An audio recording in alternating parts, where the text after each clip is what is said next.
The Wounded Knee Massacre and the Sand Creek Massacre, the history and legacy of the two most notorious Indian massacres. By Charles River Editors. Introduction. A picture of Cheyenne leader Black Kettle and some of his followers on September 28, 1864. The picture documents what Black Kettle thought was a peace council with Governor Evans and Colonel John Chivington. Winecoop is kneeling on the left. White Antelope is first on the left in the middle row, and Black Kettle is third from left in the middle row. The Sand Creek Massacre. Sand Creek is a relatively small stream of water tributary to the Arkansas River in a dry, sparsely populated cattle ranch land area of southeastern Colorado near the Kansas border, but at this otherwise unremarkable location on the Great Plains, one of the worst massacres ever perpetrated against Native Americans in 250 years of ongoing conflict took place. On the morning of November 29, 1864, Colonel John Chivington led 700 militiamen in a surprise attack against Cheyenne leader Black Kettle's camp at Sand Creek. Chivington was a fire and brimstone Methodist minister who had publicly advocated indiscriminately killing Native American children because nits makes lice. Warning his men ahead of battle, Chivington stated, "Damn any man who sympathizes with Indians. I have come to kill Indians and believe it is right and honorable to use any means under God's heaven to kill Indians."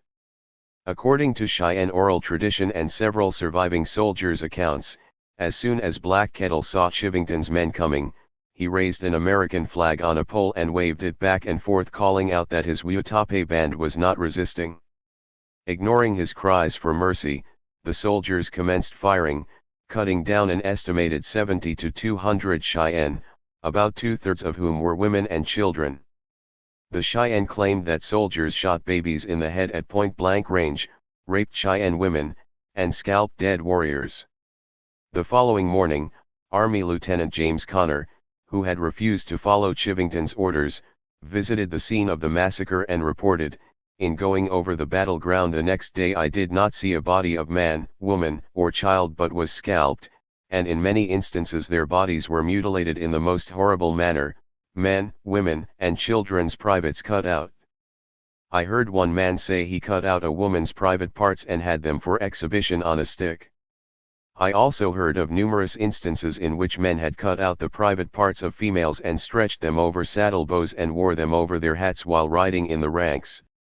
Black Kettle managed to escape the slaughter, only to be killed during George Custer's unprovoked attack at Washita River in 1868, but Cheyenne leader White Antelope was killed and his body was mutilated.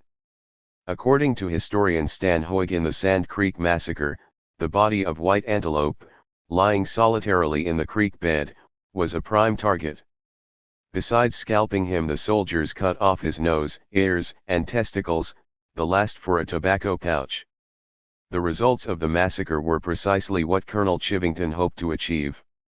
The Cheyenne, who were at this time allied with the Lakota and Arapaho, vowed to avenge the needless deaths of Black Kettle and his people. Early in 1865, a coalition of 1,000 Cheyenne, Lakota Sioux, and Arapaho attacked several white ranches and a military post along the South Platte River Trail near Denver, capturing wagon trains, confiscating livestock, and killing several hundred white settlers in the process. Staying one step ahead of the U.S. Army, they continued to raid the North Platte Trail that summer, completely wiping out an Army wagon train and taking its horses and supplies. In response, the federal government dispatched General P.E. Connor and a force of 3,000 men with orders to ignore any overtures of peace or compliance from the marauders, and to kill every male Indian over the age of 12. Since this order was coming on the heels of the Civil War, the army was still in some disarray, and the Cheyenne managed to elude Connor's forces and take safe refuge in their hunting grounds. They even mounted retaliatory raids on occasion. Ultimately, however, the end of the war made an increase in westward travel possible, as well as the construction of more railroads and forts. The Homestead Act of 1863 essentially sanctioned white settlement of the High Plains, and once white settlers flooded into Indian territories, it became incumbent on the U.S. military to protect them from hostile tribes. The Wounded Knee Massacre and the Sand Creek Massacre analyzes one of the most controversial events of the 19th century. Along with pictures of important people, places, and events, you will learn about the Sand Creek Massacre like never before. A mass grave for the dead at Wounded Knee. The Wounded Knee Massacre. General Nelson A. Miles, who visited the scene of carnage, following a 3-day blizzard, estimated that around 300 snow-shrouded forms were strewn over the countryside. He also discovered to his horror that helpless children and women with babes in their arms had been chased as far as 2 miles from the original scene of encounter and cut down without mercy by the troopers. Judging by the slaughter on the battlefield, it was suggested that the soldiers simply went berserk. For who could explain such a merciless disregard for life? As I see it, the battle was more or less a matter of spontaneous combustion, sparked by mutual distrust. Hugh McGuinness, 7th Cavalry. Among all the events in the strained relations between the U.S. government and Native Americans during the 19th century, the most notorious and defining one was what is today called the Wounded Knee Massacre. Technically, it was the last armed engagement between Sioux warriors and the U.S. military, and it marked the end of effective resistance by any Sioux bands, but what actually occurred is far more controversial. In late December 1890, a group of roughly 350 Lakota Sioux led by Bigfoot and Spotted Elk were escorted to the Wounded Knee Creek area and ordered to establish a camp there, but fearing another possible uprising despite the fact the band was comprised mostly of women, about 500 U.S. Army troops from the 7th Cavalry Regiment, led by Major Samuel M. Whitside, approached the Lakota encampment on the morning of December 29 with orders to disarm and escort the Native Americans to a railhead for transport to Omaha, Nebraska. Some of the men in the 7th Cavalry had also been part of the 7th Cavalry at Little Bighorn, so there could not have been a worse command to send on a mission that required interacting with the Lakota. As the troopers entered the encampment, a shot rang out. It is unclear who fired, but regardless, the single shot triggered a fusillade from the Army troops. One of the Army soldiers, Captain Edward Godfrey, explained, "I know the men did not aim deliberately and they were greatly excited. I don't believe they saw their sights. They fired rapidly, but it seemed to me only a few seconds till there was not a living thing before us.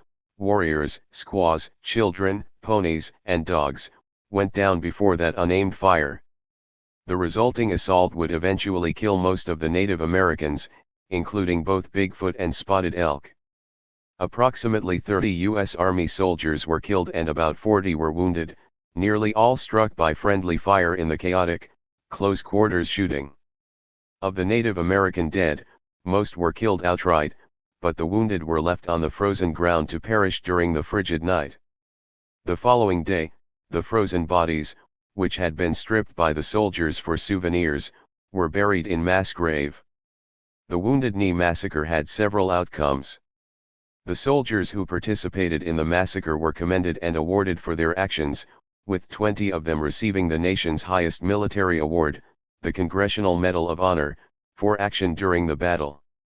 At the same time, Wounded Knee would grow to become a source of inspiration for a generation of Sioux people who came of age in the 1960s, and they sought to re-establish negotiations with the United States as a sovereign and independent nation. The American Indian movement would engage in confrontational and at times violent resistance to perceived U.S. government oppression at Alcatraz, the Bureau of Indian Affairs building in Washington, D.C., and later the town of Wounded Knee, South Dakota, and the Wounded Knee Massacre site. The Wounded Knee Massacre and the Sand Creek Massacre comprehensively covers the background leading up to that infamous day, as well as accounts of what happened and the aftermath. Along with pictures of important people, places, and events, you will learn about Wounded Knee like you never have before. The Wounded Knee Massacre and the Sand Creek Massacre, the history and legacy of the two most notorious Indian massacres. About Charles River editors. Introduction. The Sand Creek Massacre. Chapter 1, Background. Chapter 2, Prelude to Sand Creek. Chapter 3, The Sand Creek Massacre. Chapter 4, Investigations of the Massacre. Chapter 5, Historical Consequence of the Massacre. Bibliography. The Wounded Knee Massacre. Chapter 1, The Great Sioux War of 1876 to 1877. Chapter 2, The Ghost Dance. Chapter 3, Sitting Bull and the Ghost Dance. Chapter 4, Bigfoot and the Stronghold.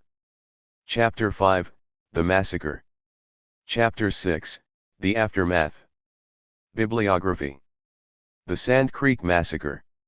Chapter 1, Background. Cheyenne, Stumped Horn and Family showing horse travois. Photo taken circa late 19th century. The Cheyenne and the Arapaho were closely allied Algonquian-speaking tribes. Originally, both were sedentary agriculturists living in what is now western Minnesota and eastern North Dakota, but at some point in the 18th century, they began moving out onto the Great Plains, as did a number of similar tribes after the acquisition of horses from the Spanish or from other Native Americans. Relying on horses, they took up a roving way of life based on hunting the enormous herds of plains buffalo. The Cheyenne were organized into 10 semi-autonomous bands, each having 4 chiefs.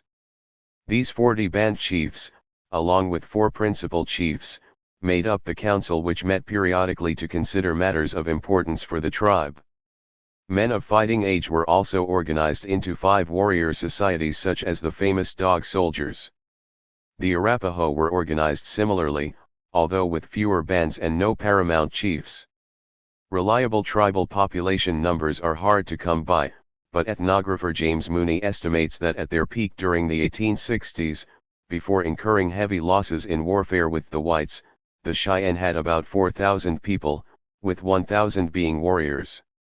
By that time, the Cheyenne had divided into northern and southern branches, although people in the 2 branches remained in touch with each other and thought of themselves as belonging to a single tribe. By 1800, the Great Plains was a checkerboard of more than 30 known Native American societies speaking at least 6 distinct language families. Across the Canadian prairies and what would become the states of Montana, Minnesota, and the Dakotas were Algonquian-speaking Blackfoot, Gros Ventres, and Plains bands of Cree, Ojibwe, and Lakota and Dakota. The Plains groups further south included the Kiowas, Eastern Apache, and Shoshone and Comanche. The heartland of the Plains was dominated by Algonquian Arapaho, Cheyenne, and Cadone Pawnee, with the Osage, Kansas/Kaw, Oto, and Cadone Iowa on the periphery. Since the southern plains bordered groups in the U.S. Southwest, numerous groups like the Utes and Shoshones made frequent forays into the plains to hunt, as did the Nez Perce, who were closer to the Pacific Northwest. Given these regional arrangements, it comes as no surprise that early European explorers had a difficult time distinguishing one indigenous group from another, or that misidentification became the norm rather than the exception. This also makes it difficult for historians to determine precisely when whites came into contact with the Cheyenne.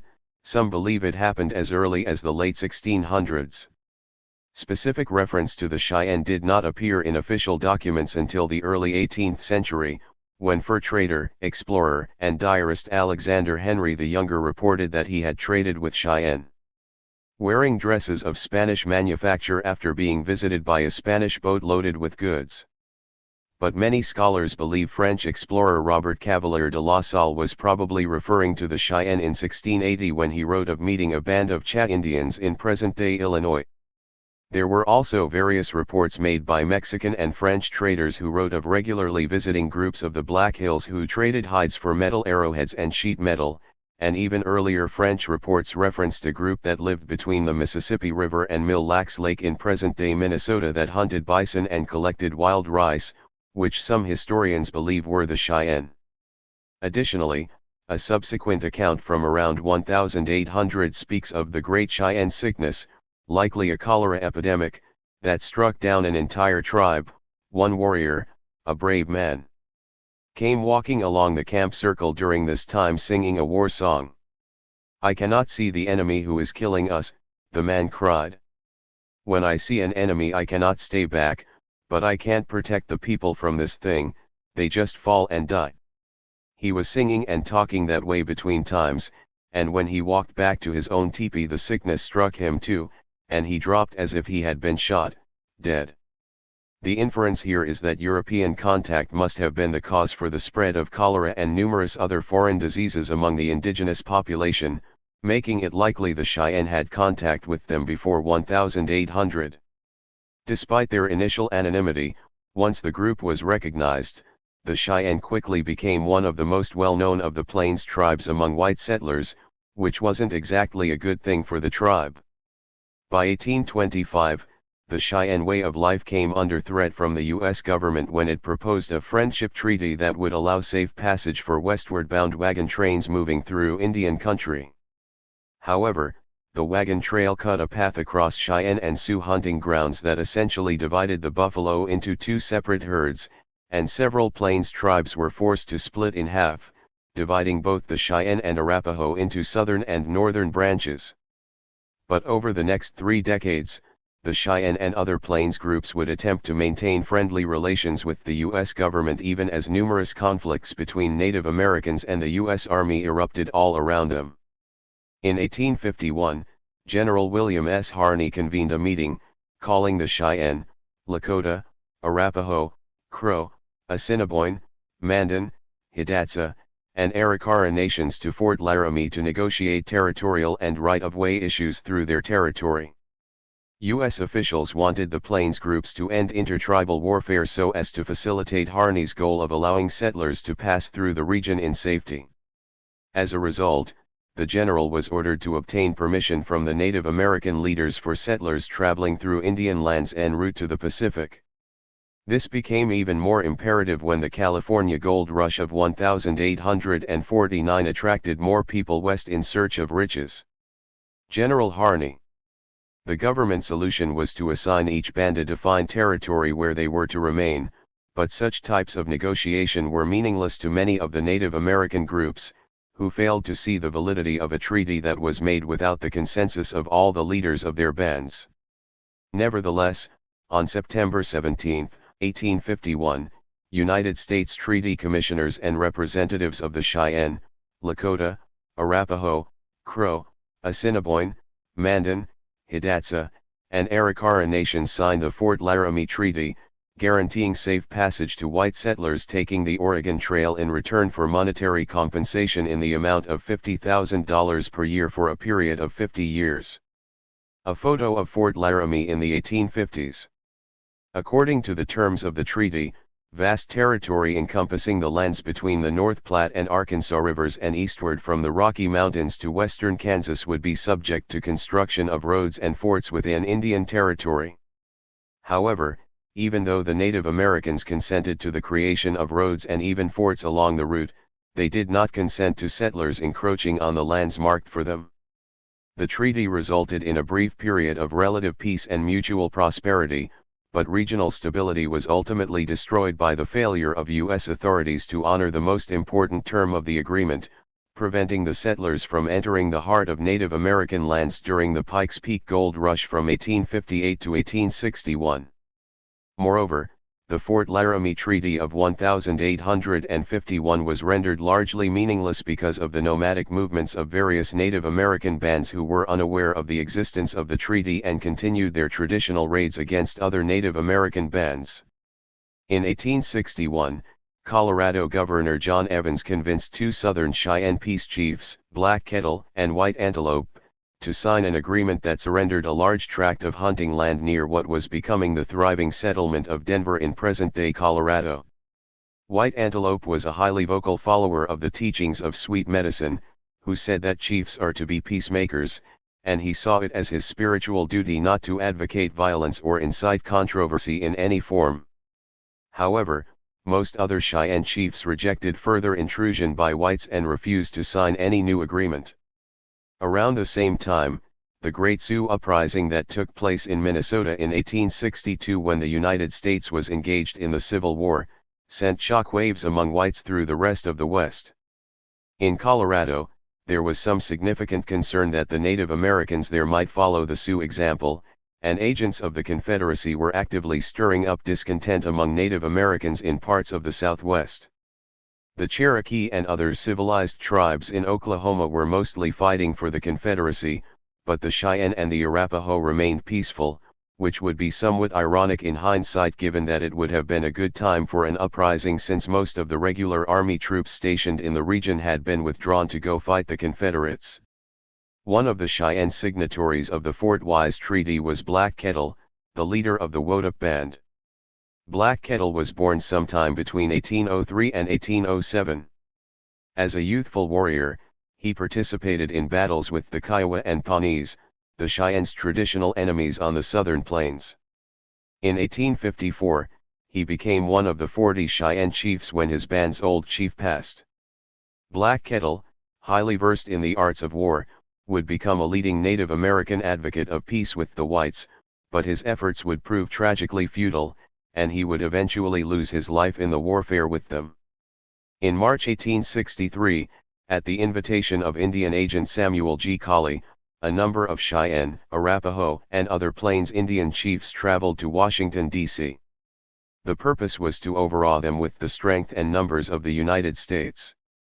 They had a meeting with President Abraham Lincoln, who advised them to give up their hunting and take up farming. Lincoln told them that was the source of the white man's power.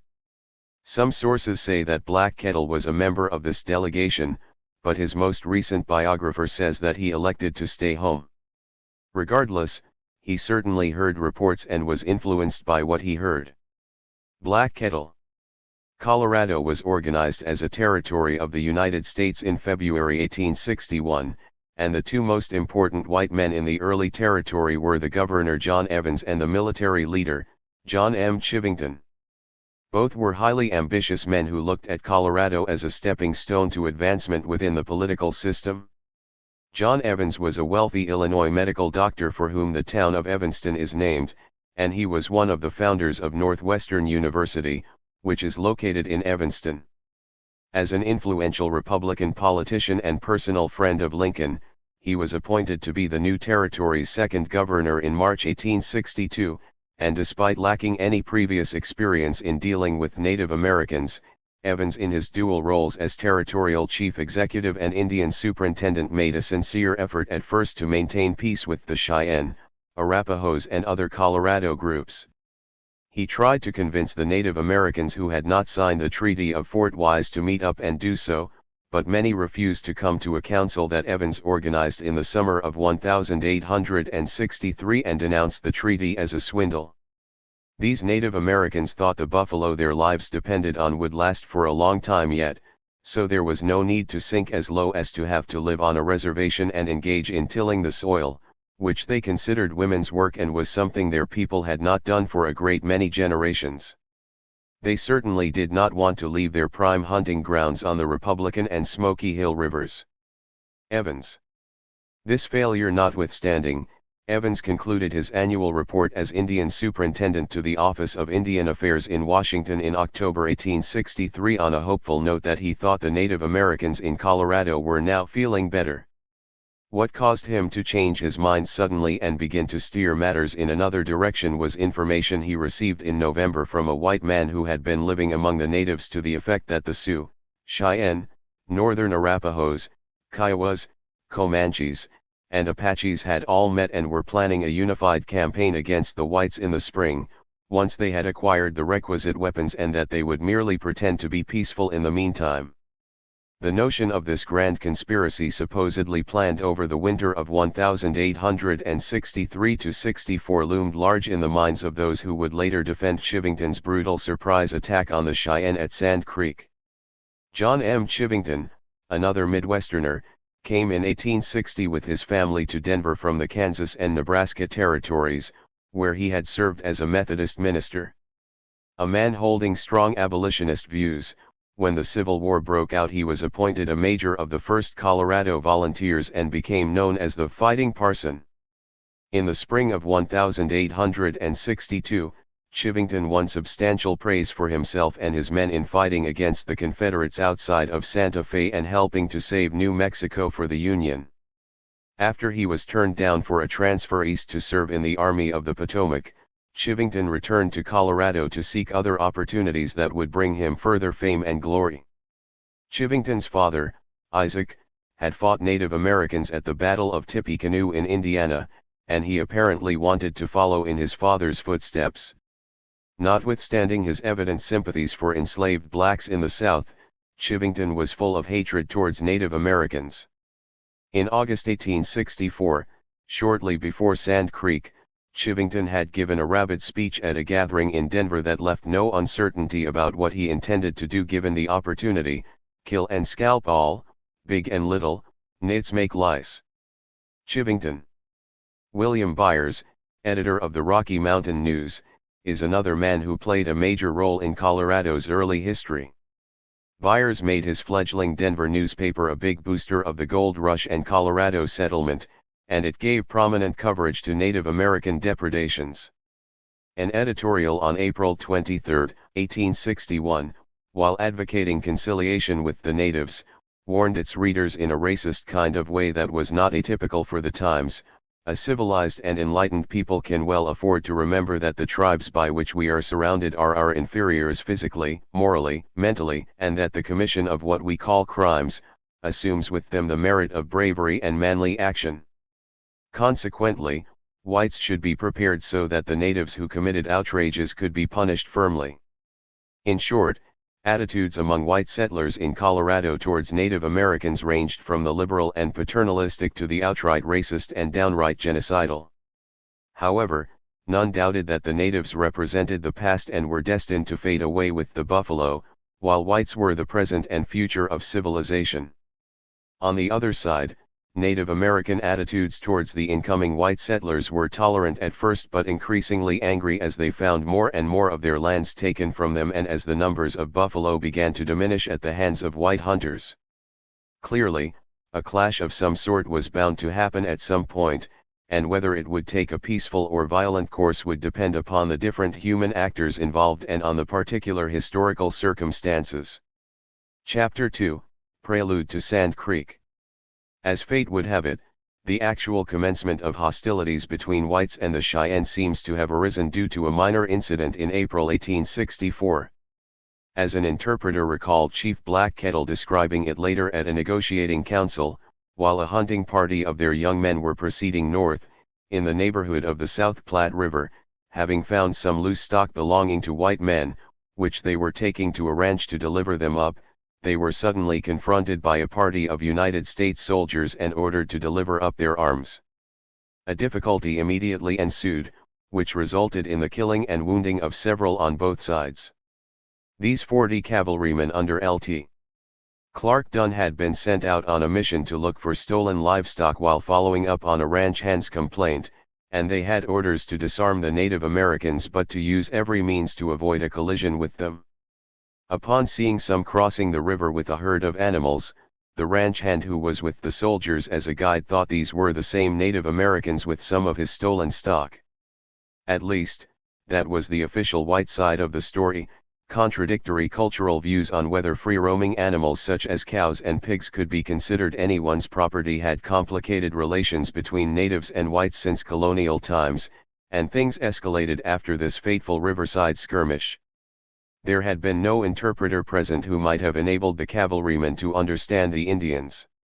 The Native Americans had initially approached the cavalrymen and shaken hands with them, but they could not get across what they were doing with the lost cattle. Meanwhile, another Colorado cavalry detachment under Lt. George E.R. was out searching for cattle thought to have been stolen by Native Americans in the area of the Republican River. E.R. had been told by Chivington to kill all the Indians he came across. His men destroyed and looted 2 Cheyenne villages and then killed a Cheyenne peace chief, Lean Bear, who was hunting buffalo with his band and had approached the Sodders in a friendly manner. Indeed, Lean Bear was wearing the peace medal that he received from his trip to Washington. Adding more fuel to the flames of war that began with a misunderstanding, cavalry under Major Jacob Downing, acting with Colonel Chivington's permission and encouragement, set out in the middle of May to punish the Native Americans further. After forcing a captured Cheyenne to show them the way, they found a Cheyenne camp at Cedar Bluff some 60 miles north of the South Platte River and attacked it. This was a surprise attack on innocent people who were totally unaware of there being any troubles going on between them and the whites. In a sort of preview of the Sand Creek massacre a few months later, the white soldiers killed 26 and wounded 30. No Native American prisoners were taken, and the village was plundered and burned to the ground. A police Downing later reported to Chivington, "I believe now it is but the commencement of war with this tribe, which must result in their extermination." Downing.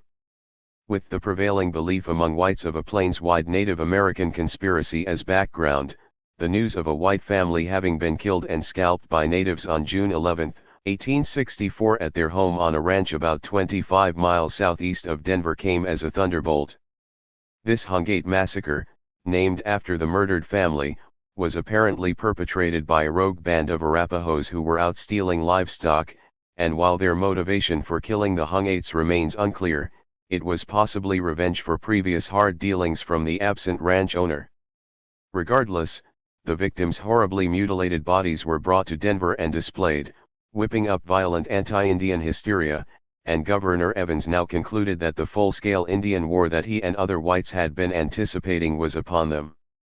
He telegraphed east for help. With battles raging between the Union and the Confederacy, none was available, and sent a dispatch to Col. Chivington commanding the 1st Regiment of Colorado Cavalry.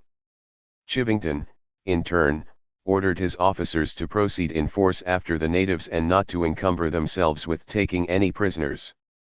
What followed during the summer of 1864 was more or less open warfare with the Plains Indians. On July 24, Governor Evans issued a proclamation to the friendly Indians of the Plains that declared, "The Great Father is angry. But he does not want to injure those who remain friendly. I direct that all friendly Indians keep away from those who are at war, and go to places of safety. Friendly Arapahoes and Cheyennes belonging on the Arkansas River will go to Major Colley at Fort Leon, who will give them provisions and show them a place of safety." Not long after that, Evans called upon Colorado citizens to feel free to kill any natives whom they deemed hostile. This was like declaring open season on them in Colorado, since those who killed natives were, by virtue of Evans's proclamation, entitled to keep their seized property. During the summer of 1864, an additional regiment of cavalry was raised in Colorado for the purposes of protecting Denver and combating the Native Americans. This was the 3rd Colorado Cavalry Regiment, whose men were only volunteering to serve on an emergency basis for 100 days. Most of its citizen soldiers had very little or no military training or battlefield experience. For their part, Sioux, Cheyenne, Arapaho and other Plains Indian raiding parties attacked wagon trains and stagecoaches on the overland trails. Travel on the Oregon Trail along the Platte River, which carried not only westbound human traffic but also considerable amounts of freight to supply the new western settlements and was the route stretched by the new cross-continental telegraph line, was effectively severed for over a month. At the same time, Denver was cut off in communications with the rest of the country. Among the Cheyenne, the militant Dog Soldiers were often found in the forefront of the attacks against the whites. The chiefs, older and wiser men, complained that they had lost control over the young hot-headed warriors. However, when Arapaho Chief Left Hand tried to demonstrate his peaceful intentions by coming with some warriors to Fort Larned in western Kansas, near where they were camped to offer their help in catching and returning livestock that had been taken by the Kiowas, they were shot at by the soldiers. At the urging of William Bent, who ran a trading post called Bent's Fort on the Arkansas River and was married to the daughter of a Cheyenne chief, some Southern Cheyenne led by Black Kettle decided to accept Governor Evans' offer. Although Black Kettle thought the whites were the aggressors, he was concerned about the welfare of his people, so he and a number of chiefs signed 2 letters dated August 29 proposing a parley that would start by making an exchange of prisoners. These letters were taken to the closest military post, Fort Leon, by a chief who had lived among the whites and could speak some English. This led to a productive encounter on September 10 on a branch of the Smoky Hill River near the Kansas border, involving a large body of 2,000 Indians encamped there and a 125-man detachment of cavalry from the 1st Regiment of Colorado Volunteers under Major Edward W. Wynkoop, the commander of Ft. Leon. Wynkoop acted on his own initiative, explaining later that freeing the white prisoners had been at that time his primary concern. At the parley, after some early tense moments in which several Indian chiefs spoke out passionately about injuries they had suffered at the hands of the whites, one chief related how his brother had been shot and killed by soldiers when he had tried to speak with them about how he wanted to live peacefully with whites. They all said they wished to remain friendly and would let bygones be bygones. Winecoop. Black Kettle, as the principal chief of the southern branch of the Cheyenne, had the final word among the chiefs sitting in council with the white soldiers. He reminded them that the Cheyenne and the Arapaho, who could easily have attacked the whites when they first came into their territories, had always tried to be friendly to the whites and adhere to the terms of their treaty. He thought there were both bad natives and bad white men who were the ones causing all the trouble, but he believed their troubles would be over if they all followed the advice of the tall chief, Major Winecoop. Winecoop told the chiefs that he was not a big enough official to make peace with them himself, but he could invite them to accompany him to Denver for a meeting with the men who could do so, and he would guarantee their safety. He also suggested that the other natives move closer to the fort. After this round of conferring, Winecoop removed his men at the chief's request to avoid any trouble with the young braves, bringing them to a camp some miles closer to Ft. Leon. A day or two more were required, but the Cheyenne and Arapaho managed to locate and bring in 4 white captives, including a girl and 3 young children. 3 of these captives had been taken at the Little Blue River in Nebraska earlier in August 1864 and had been traded by the Sioux to the Arapaho chief Left Hand at the Smoky River camp. The balance of the 7 promised captives had not been located, but the natives said they would continue to look for them and would buy them from the Sioux if necessary. At the same time, the natives thought some of their people were being held captive in Denver, but Winecoop informed them that there were none held there. As a result of the talks at Smoky Hill River, Black Kettle, White Antelope, and some others of the older, more peacefully inclined Cheyenne and Arapaho chiefs, 7 chiefs altogether, were able to accompany Major Winecoop to Camp Weld in Denver. There, on September 28, the group met with Governor Evans and Colonel Chivington and even sat for the taking of an official photograph. To show their sincerity, the chiefs offered to help in getting other tribes to make peace and to fight any hostile natives on the side of the whites. Members of the Native American delegation in Denver. From that Denver meeting, the Cheyenne and Arapaho chiefs who attended left with the belief that things were now all right and deemed that the matter was settled. In fact, Black Kettle hugged Governor Evans and Major Winecoop, and hands were shaken all around. The native leaders unquestionably told their people the same thing upon returning to the camp, which meant the tribes could now focus their energies on getting ready for the upcoming winter months. However, Evans had not told them exactly that. What he told them is that he had tried to make peace with them the previous year, but they had rejected his offer at that time.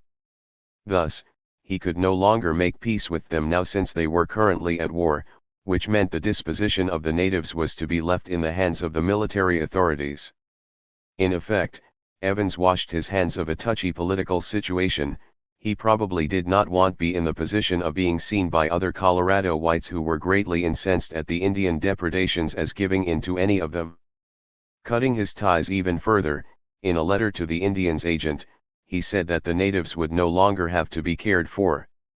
Colonel Chivington, who had said relatively little at the meeting except for bragging about his prowess as an Indian fighter, seemingly concurred. On that basis, Winecoop extended to the chiefs the assurance that they would be protected under him. As a result, natives began to come into Fort Leon until there were 400 Cheyenne and Arapaho camping at the post. Winecoop issued them half rations, and everything seemed to be going very well. Around this time, Governor Evans left on a trip to conduct treaty talks with the Utes in his capacity as Colorado Indian Commissioner, after which he traveled to the east. With Evans gone, Colonel Chivington was the main man on the scene left to deal with the Cheyenne and Arapaho, and he was spoiling for a fight. His 3rd Cavalry Regiment had seen little action against the natives and had acquired the scornful nickname of the Bloodless Third, and Chivington complained to headquarters about what he felt was Winecoop's overly conciliatory attitude towards the natives. As a result, Major Winecoop was removed from command of Fort Leon and replaced by Major Scott Anthony, who favored a more aggressive policy like Chivington.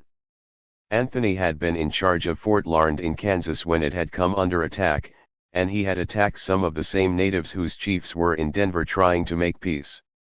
Anthony. Upon taking command of Fort Leon on November 2, Anthony decided to treat the many Indians who had gathered around the fort since October as prisoners of war, and he issued them some meager prisoner rations. When asked, the natives said they were fine with being treated in that way, but after 15 days, to the dismay of the natives, Anthony informed them that he would no longer issue them rations and that they should go out to hunt buffalo. To enable them to do that, he returned their weapons to them that had been previously confiscated. Moreover, Anthony told them that he had no authorization to offer them peace. Having heard nothing back from his superior officer, Major General Curtis in Kansas, it seems Anthony had become afraid of being attacked at the fort. In suggesting that they vacate the vicinity, Anthony told the natives to go out and camp at Sand Creek and await word from departmental headquarters, which, when it came, he would relay to them there. Although they were not happy with his new arrangement and spoke scornfully of Major Anthony among themselves as Red Eyes, this is what the Cheyenne under Black Kettle did, as did some of the Arapaho, while most of the Arapaho under Little Raven went to a camp 60 miles lower down on the Arkansas River. Nevertheless, natives kept coming back to the fort, and, just 3 days before the massacre, Black Kettle appeared at the fort and was given a tobacco pouch by Anthony and the Indian agent for the Cheyenne and Arapahoes, Samuel G. Colley, for the maintenance of the peace. Sand Creek was about 35 miles away across the open prairies from Fort Leon, and the native campsite was above the creek at a location used previously by Indians through the centuries in part because it had a good spring. Typically, Sand Creek is practically dry in November, making the spring vital. The Cheyenne encampment included 100 or more lodges, while an Arapaho encampment under Chief Left Hand that was located somewhat apart had 8 or 10 lodges. According to maps of the location of the massacre made by several contemporaries and recent spatial assessments made by archaeologists based on the locations of recovered artifacts, the Cheyenne encampment covered up to half a mile along the creek bank. Based on the numbers of lodges in the camp with an average of 5 or 6 occupants per lodge, the encampment's total human population was probably around 500. About 200 were male warriors, while the rest were women and children. Ethnographer George Bird Grinnell, who spent many years living with the Cheyenne and wrote about them extensively, spoke with survivors of the Sand Creek massacre at the end of the 19th century. According to them, Major Anthony intentionally misled the natives into staying at Sand Creek so they would be within range of a future cavalry attack. Whether this is true or not, the attack on the unsuspecting group was not long in coming. Chapter 3, The Sand Creek Massacre. My shame is as big as the earth. I once thought that I was the only man that persevered to be the friend of the white man, but it is hard for me to believe the white man anymore. Black Kettle. While the Cheyenne and Arapaho chiefs met in Denver on September 28, 1864 and left in the strong belief that they had secured protection for their people, Major General Samuel R. Curtis, the head of federal forces west of the Mississippi, had telegraphed Colonel Chivington, "I want no peace till the Indians suffer more, no peace must be made without my directions." Chivington claimed later that Indian agent Samuel E. Colley had told him he had been able to do nothing with the natives for the past 6 months and that, in his opinion, they should be punished for their hostile acts. Colley later denied he said that. Curtis. In his telegram, Major General Curtis did not call for an indiscriminate attack on Native Americans. In fact, he distinguished between good ones and bad ones, specifically citing Arapaho Chief Left Hand as belonging to the former category. This was a distinction that would be ignored by Chivington, who was spoiling for a fight regardless of which natives he encountered. Keeping his movements secret, even Evans was left out of the loop, and letting his officers and men think they were going off to fight hostile natives, Chivington moved his troops 260 miles in less than 6 days through cold weather and heavy snow to reach Fort Leon on the morning of November 28, 1864. The troops under his command consisted of the 3rd Regiment of Colorado Volunteers, under the immediate command of Colonel George L. Shoup, and the 1st Battalion from the 1st Regiment of Colorado Volunteers. Shoup. Upon arriving at Fort Leon, Chivington threw up his own picket around the fort to prevent any leakage of information despite having no military authority there. Fort Leon, although located in Colorado Territory, was a part of the Arkansas Military District and thus not under Colonel Chivington's jurisdiction since he was in command of the Colorado Military District. When some of the officers who were stationed at the fort tried to explain to Chivington the existing arrangement with the natives camped at Sand Creek and their peaceful character, Chivington vociferously damned anybody who would have sympathy with them. Lt.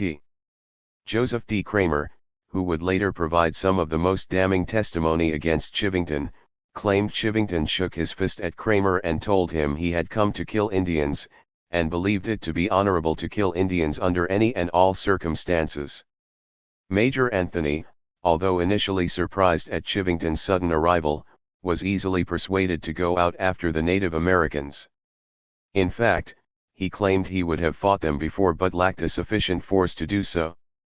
From the soldiers stationed at the fort, Anthony contributed men for the punitive expedition from the 1st Regiment's 2nd Battalion, making the total number come to around 750.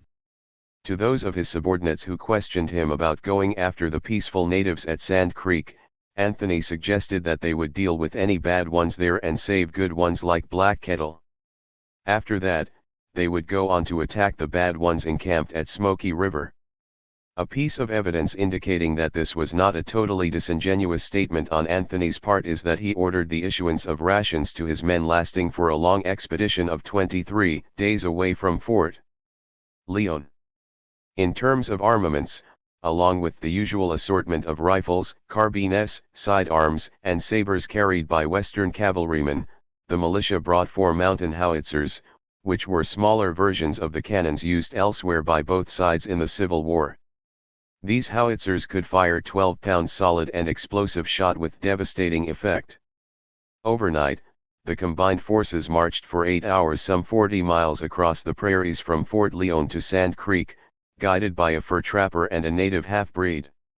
As a result, the attack occurred in the dawn just before sunrise the next morning, November 29, 1864. The approaching troops were spotted by an early rising native woman and initially mistaken for a herd of buffalo. To make sure there was no mistake about their identity, Black Kettle is said to have put an American flag he had been given, as well as a white flag, on a tall lodgepole next to his lodge. Some of the natives gathered there for their chief's protection, but that turned out to be of no avail. According to Robert Bent, an American guide, I saw the American flag waving and heard Black Kettle tell the Indians to stand around the flag, and there they were huddled men, women, and children. I also saw a white flag raised. These flags were in so conspicuous a position that they must have been seen. When the troops fired, the Indians ran, some of the men into their lodges, probably to get their arms. I think there were 600 Indians in all. I think there were 35 braves and some old men, about 60 in all. The rest of the men were away from camp, hunting. A white trader, John S. Smith, who was staying at Sand Creek with his Cheyenne wife, went out to try to ascertain the intentions of the soldiers. Instead of being provided with any explanation, he was shot at. Smith later testified, "I was in the camp of the Cheyennes when Chivington made his attack. I was, at the time of the attack, sleeping in a lodge. I could see the soldiers begin to dismount.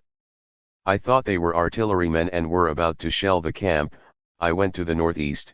I ran about 5 miles, when I came across an Indian woman driving a herd of ponies.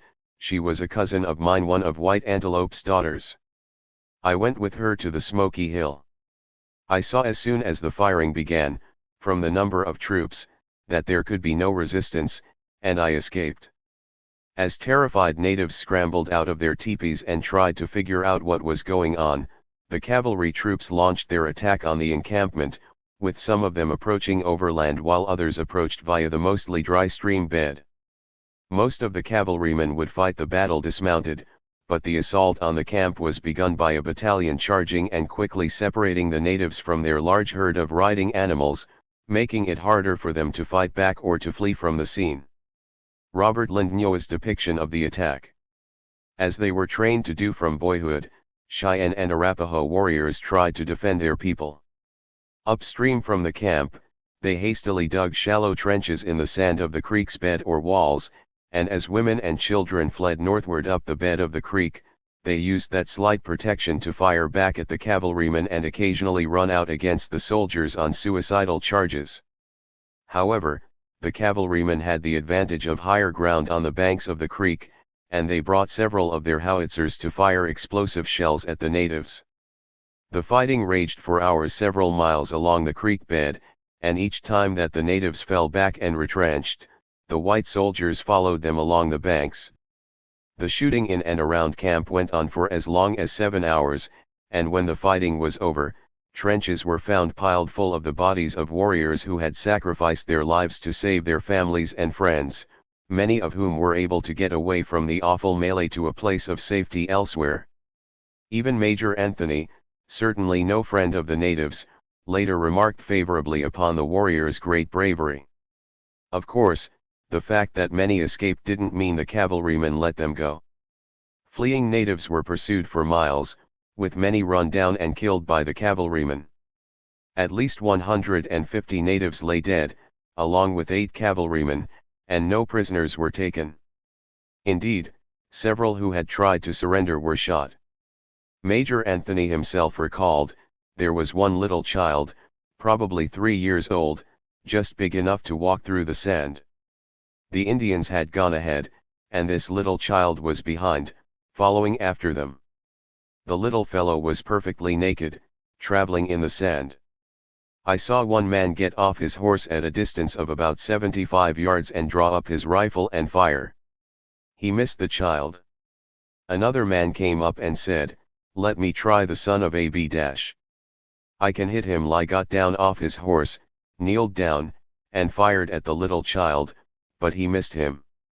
A third man came up, and made a similar remark, and fired, and the little fellow dropped. When the fighting was over, the bodies of the dead were scalped and mutilated. Most of the scalping and mutilation of Indian bodies seems to have been done by the poorly trained 100-day men in the 3rd Colorado Cavalry Regiment, but it's apparent that other men participated as well. A junior officer testified to one of the official investigations about what he had seen after the fighting was all over. In going over the battleground the next day, I did not see a body of man, woman, or child, but was scalped, and in many instances their bodies were mutilated in the most horrible manner. Men, women, and children's privates cut out, and see, I heard one man say that he had cut out a woman's private parts and had them for exhibition on a stick. I heard another man say that he had cut the fingers off an Indian to get the rings on the hand.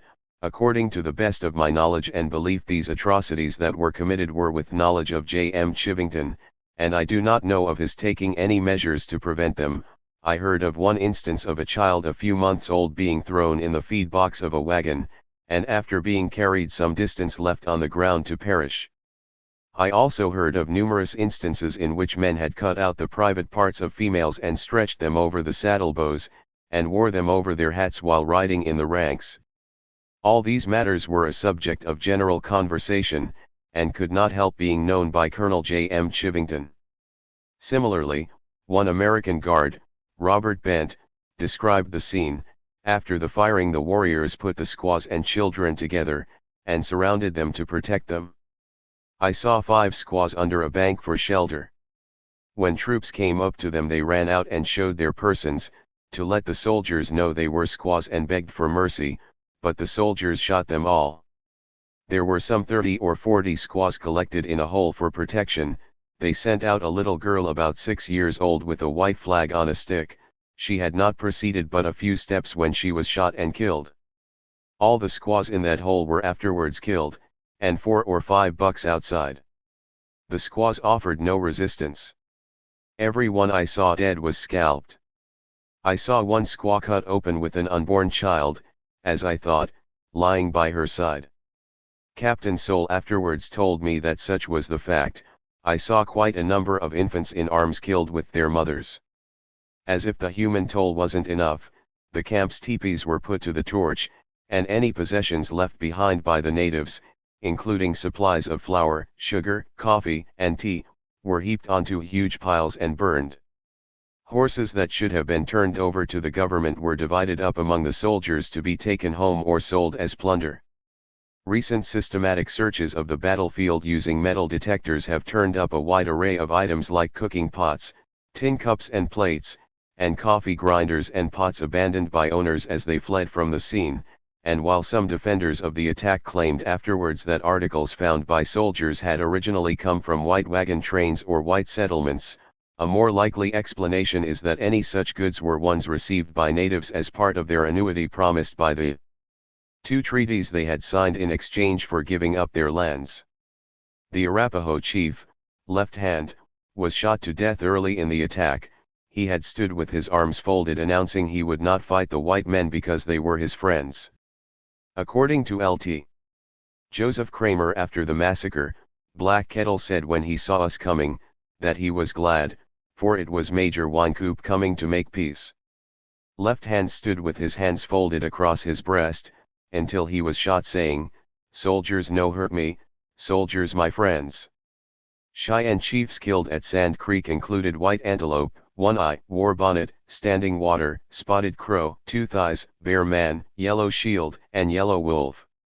Ironically, One Eye had been acting as a spy for Major Wynkoop at the time. One white man on hand recalled, on the day of the attack. He asked me many questions about the chiefs who were there, and if I could recognize them if I saw them.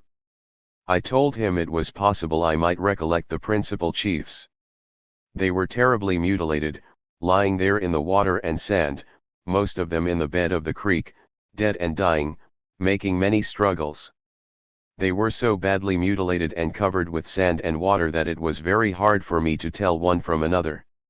However, I recognized some of them, among them the chief One Eye, who was employed by our government at $125 a month and rations to remain in the village as a spy. There was another called War Bonnet, who was here 2 years ago with me. There was another by the name of Standing in the Water, and I supposed Black Kettle was among them, but it was not Black Kettle. There was one there of his size and dimensions in every way, but so tremendously mutilated that I was mistaken in him. I went out with Lieutenant Colonel Bowen, to see how many I could recognize.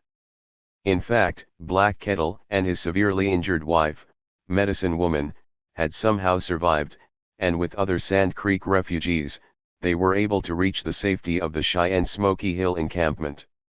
A few natives stayed nearby to observe from a hill but then left when the cavalry remained in the village. One of the survivors remembered, everyone was crying, even the warriors and the women and children. Nearly everyone present had lost some relations or friends, and many of them in their grief were gushing themselves with their knives until the blood flowed in streams. Adding to the horror, when the cavalrymen noticed one injured native still alive the following day, they summarily executed him. According to Corporal Amos E. Miksh, next morning after the battle, I saw a little boy covered up among the Indians in a trench, still alive. I saw a major in the 3rd Regiment take out his pistol and blow off the top of his head. I saw men unjointing fingers to get rings off, and cutting off ears to get silver ornaments. I saw a party with the same major take up bodies that had been buried in the night to scalp them and take off ornaments. I saw a squaw with her head smashed in before she was killed. Next morning, after they were dead and stiff, these men pulled out the bodies of the squaws and pulled them open in an indecent manner. I heard men say they had cut out privates, but did not see it myself. From Sand Creek, Chivington sent a telegram to Major General Curtis at Fort Leavenworth to inform the general of his own small losses and claiming that his men had killed Black Kettle and other chiefs along with 400 or 500 Indians. To justify his actions, he said that a fresh white scalp had been found in one of the natives' lodges, indicating they were hostiles. Chivington also sent a telegram to Governor Evans, who was currently in Washington, D.C., briefly detailing his exploits at Sand Creek. Still after them, he reported, Chivington spent another day near Sand Creek, and then he and his men set out to try to find an Arapaho encampment on the Arkansas River. Fortunately, they had abandoned camp before Chivington's troops got there.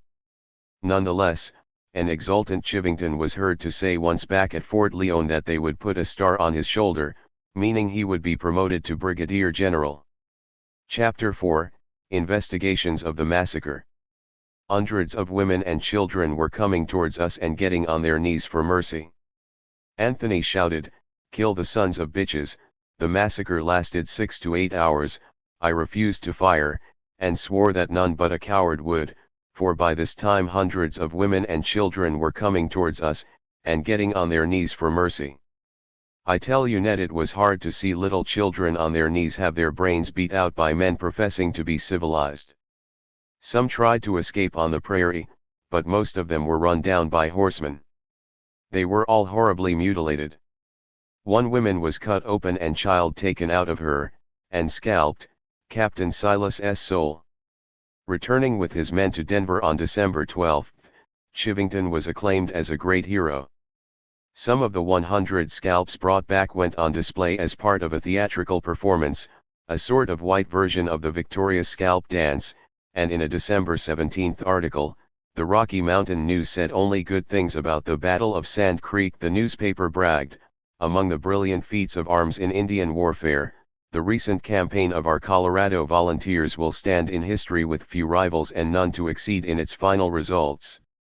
Chivington himself was lauded for his skill in moving his forces such a long distance in total secrecy and under such adverse winter weather conditions. However, the notion that he and his men had covered themselves with glory in a great victory over hostile natives soon began to unravel. The real white hero of Sand Creek was Silas S. Soule, captain of Company D 1st Regiment. Born in Maine, Soule came from a stout abolitionist background, and his family had moved to Kansas during the 1850s as part of a concerted effort by New Englanders to try to keep slavery out of that new territory. Soule may also have been involved in a plot to try to save a couple of John Brown's men after the raid on Harper's Ferry in 1859. In 1860, as many young men did, he had ventured to Colorado to seek his fortune in the gold fields, and as a volunteer soldier when the Civil War broke out, he was serving as a lieutenant with the 1st Regiment at the aforementioned victorious actions against the Confederates in New Mexico. Stationed at Fort Leon, he accompanied Major Wynkoop and the native chiefs to the pivotal meeting at Camp Weld in Denver. Subsequently, much to the anger and disgust of Chivington, he challenged his superior officers on taking part in an expedition to kill natives whom he considered to be under the military's protection. Convinced to go along to Sandy Creek by Major Anthony telling him that they were going to fight hostiles at Smoky Creek, he ordered his own men away from what he later described as an out-of-control mob. That said, it must be noted that Soule explained he had moved his men away because they were in a deadly crossfire between soldiers who were on both banks of the creek trying to kill natives beneath. Soule. 2 weeks after Sand Creek, Soule wrote a letter to his friend and former commanding officer at Fort Leon, the sidelined Major Wynkoop, expressing deep distress about what he had seen there, and through the abolitionist networks, a very different story soon reached the East Coast. On January 13, 1865, Massachusetts Senator Charles Sumner rose up in the Senate to denounce what he heard had transpired at Sand Creek as an exceptional crime which the Senate should be swift in punishing. Throughout that year, 3 investigations of what happened at Sand Creek were conducted, 1 by the military and 2 by Congress.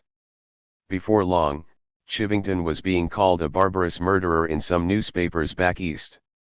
The military's investigation convened in Denver on February 1, 1865 and, including a trip to Fort Leon, continued steadily until the end of May. The members of the commission were 3 veteran officers from the 1st Colorado Cavalry, and the commission, whose hearings were held in private, was not a trial but an attempt to accumulate facts and fix the responsibility, if any, and to ensure justice to all parties. It was tasked with determining whether the natives were under the protection of the military, whether Chivington had known that fact, and whether he had taken any actions or to prevent unnatural outrages by his command and to punish any transgressors. The commission was also interested in the disposition of the property captured from the natives, much of which had after disappeared. The work of the commission was hampered somewhat because many of the cavalrymen at Sand Creek were 100-day men and were no longer serving in the military. Moreover, Major Anthony resigned from the military at the end of January, and Chivington would resign in February. From the outset, Chivington attempted a series of legal maneuvers, including requesting that the hearings be delayed to give him more opportunity to prepare, that they be open to the public with newspaper reporters allowed to be present, opposing the inclusion on the commission of Lieutenant Colonel S.F. Tappan, who he said was prejudicial to him and had already made known he thought what had happened at Sand Creek was disgraceful, and, finally, asserting the commission lacked the proper authority to investigate the matter, which should go to a court of inquiry instead. After some consideration, those requests were denied, and the commission proceeded on February 15 to call its first witness, Captain Soule. Soule, a highly hostile witness against Chivington, was well informed given that he was present at the parley between Major Wynkoop and the natives, present at the subsequent talks in Denver, and present at the Sand Creek massacre. Soule said that upon receiving a report of some horsemen approaching Fort Leon, he had met Chivington and his expedition some distance away and had conversations with them. When he mentioned the presence at the fort of Indian prisoners, one man had said in return that they would not soon be prisoners. When he learned that the objective of the expedition was an attack on the Indians camped at Sandy Creek, Soule protested to his own superior officer, Major Anthony, and wrote a letter of protest to Chivington that was delivered by another officer. He testified that Major Anthony said to him that he was for killing all of the natives and had only been acting friendly with them until a superior force had arrived. At Sand Creek, Soule testified that he had seen natives with their hands up approach the troops to indicate they were friends.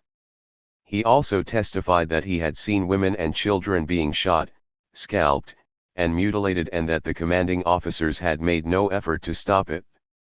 When he had made a second visit to Sand Creek with an inspection tour of the scene on December 31, 1864, he saw the bodies of 69 natives still lying there, all of whom had been scalped and mutilated. Finally, he gave testimony about specific cavalrymen who had property in their possession.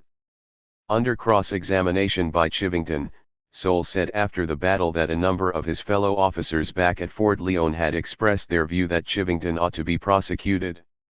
After 6 days, during which the commissioners questioned Soule and some cross-examination was done by Colonel Chivington, the next witness called was 2nd Lt. Joseph D. Kramer of Company D, 1st Cavalry Regiment. This was also a multi-day interview, and like Soule, Kramer said that he had protested the expedition to Sand Creek, feeling that it was dishonorable to violate the promises made to the natives. He had been the officer ordered by Chivington to burn the encampment, and a damaging piece of evidence against Chivington in his testimony was that Captain CRE had said in his presence at Sand Creek that Chivington had said to kill any prisoners. James P. Beckwith testified next. He was brought along on the expedition as a guide and interpreter, and he testified that Colonel Chivington had waved the bloody shirt as they were going into battle. "I don't tell you to kill all ages and sex, but look back on the plains of the Platte, where your mothers, fathers, brothers, sisters have been slain, and their blood saturating the sands on the Platte." Beckwith also testified that all sexes and ages of Indians had been killed, from 1-week-old babies to 80-year-olds, and that they had all been scalped. 2/3 were women and children. He saw White Antelope he knew well running towards Chivington with his hands up and yelling in English, "Stop! Stop!" For his troubles trying to prevent any violence, White Antelope was shot dead. In early January following the massacre, Beckwith had visited a mixed Cheyenne and other Indian village near Smoky Hill.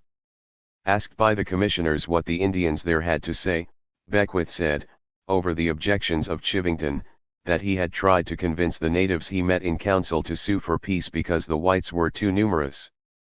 What he heard back in response was, "We know it. But what do we want to live for? The white man has taken our country, killed all of our game, was not satisfied with that, but killed our wives and children. Now no peace. We want to go and meet our families in the spirit land. We loved the whites until we found out they lied to us, and robbed us of what we had. We have raised the battle axe until death. In his cross-examination, Chivington insinuated that since Beckwith was not of the white race, he was an African American who had been born into slavery in Virginia and had been adopted later by the Crow Indians. His testimony was invalid. However, this was ruled out of order by the commissioners. Private Numon D. Snyder of Company D, 1st Regiment, Capt. Souls Company, testified he had seen the American flag being displayed by the natives over the village. He also asserted that he had witnessed plenty of scalping done by the boys in the 1st and 3rd Regiments and by some Mexicans whom he thought were with Chivington. In January, Snyder had been one of those who had gone back to Sand Creek with Soule and others on the trip to inspect the scene of the massacre.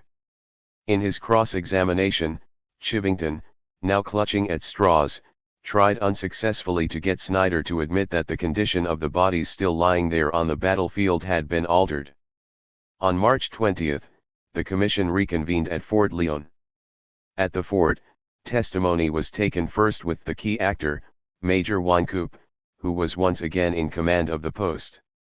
Wynkoop reviewed the events he had taken part in leading up to Sand Creek, starting with the letters he had received from Black Kettle and other chiefs asking for a parley to make peace and to enable an exchange of prisoners.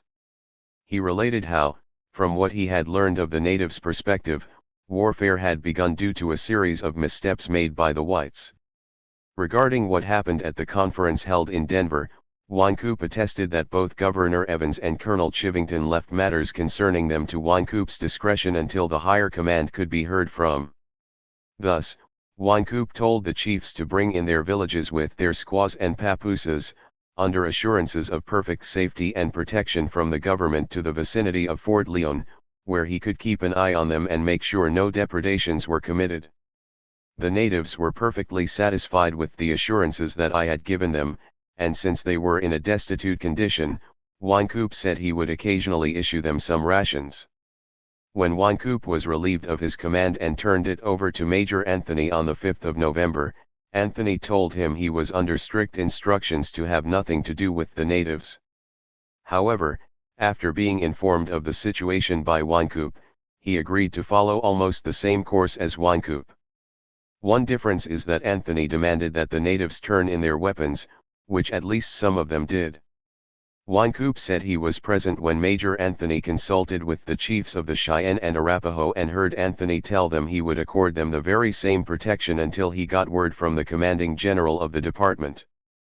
Overall, the testimony taken by the commission at Fort Leon presents an exceedingly ugly picture of Colonel Chivington as a man who was obsessed with killing natives and using it to achieve fame and glory for himself. Before the massacre, Chivington, in the presence of officers at the fort, had denounced anybody who would advocate peace with the natives and declared he would soon be wading in gore and that scalps are what we are after. Following the massacre, Chivington was heard to have expressed pleasure that 500 or 600 Indians been killed, which made it the largest ever battle with Native Americans to that point. In a report on the situation written to his superior officer after resuming command of Fort Leon in January, Major Wynkoop referred to Chivington as an inhuman monster who had committed an unprecedented atrocity and talked about how difficult this had made relations with the local natives. Anyone who reads the hundreds of pages of testimony given in this and the other two investigations of Sand Creek, it is hard to disagree with that characterization. Chivington tried repeatedly to undermine the testimony of the soldiers by suggesting that the mutilation of the Indian bodies was actually the work of dogs or wolves. One witness replied, "I don't hardly think that dogs or wolves could chaw the scalp off and leave the body alone." The same witness reported seeing several of the officers involved with men in the scalping. All witnesses were in agreement that they had heard no orders from Chivington to stop. Returning to Denver from Fort Leon on April 20, the commission next heard from a series of witnesses whom Chivington hoped would be sympathetic ones, but this was not necessarily the case. Colonel George Shoup of the 3rd Colorado Cavalry, Chivington's immediate subordinate, after describing the role his regiment had played at Sand Creek, admitted under sharp questioning by the commissioners that he had in fact seen 1 or 2 men who were in the act of scalping and that he had heard Chivington say he did not intend to take any of the natives prisoner. Chivington tried hard to discredit the main hostile witnesses. He asked for a deposition to be taken from a Jewish wagon train freighter, Lipman Meyer, which described Sol as having been drunk and incompetent and having stolen his blankets when he encountered him and his cavalry detachment on the trail in December. B.N.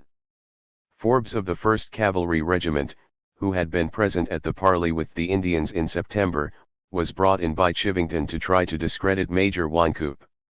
The accusations again involved excessive drink and military incompetence, plus a lack of confidence from those under his command. The Commission, losing patience with these personal attacks on the witnesses, squelched an effort by Chivington to have yet another of his witnesses called to impeach another witness. Another approach attempted by Chivington in the second round of hearings in Denver was trying to establish that he was himself a victim.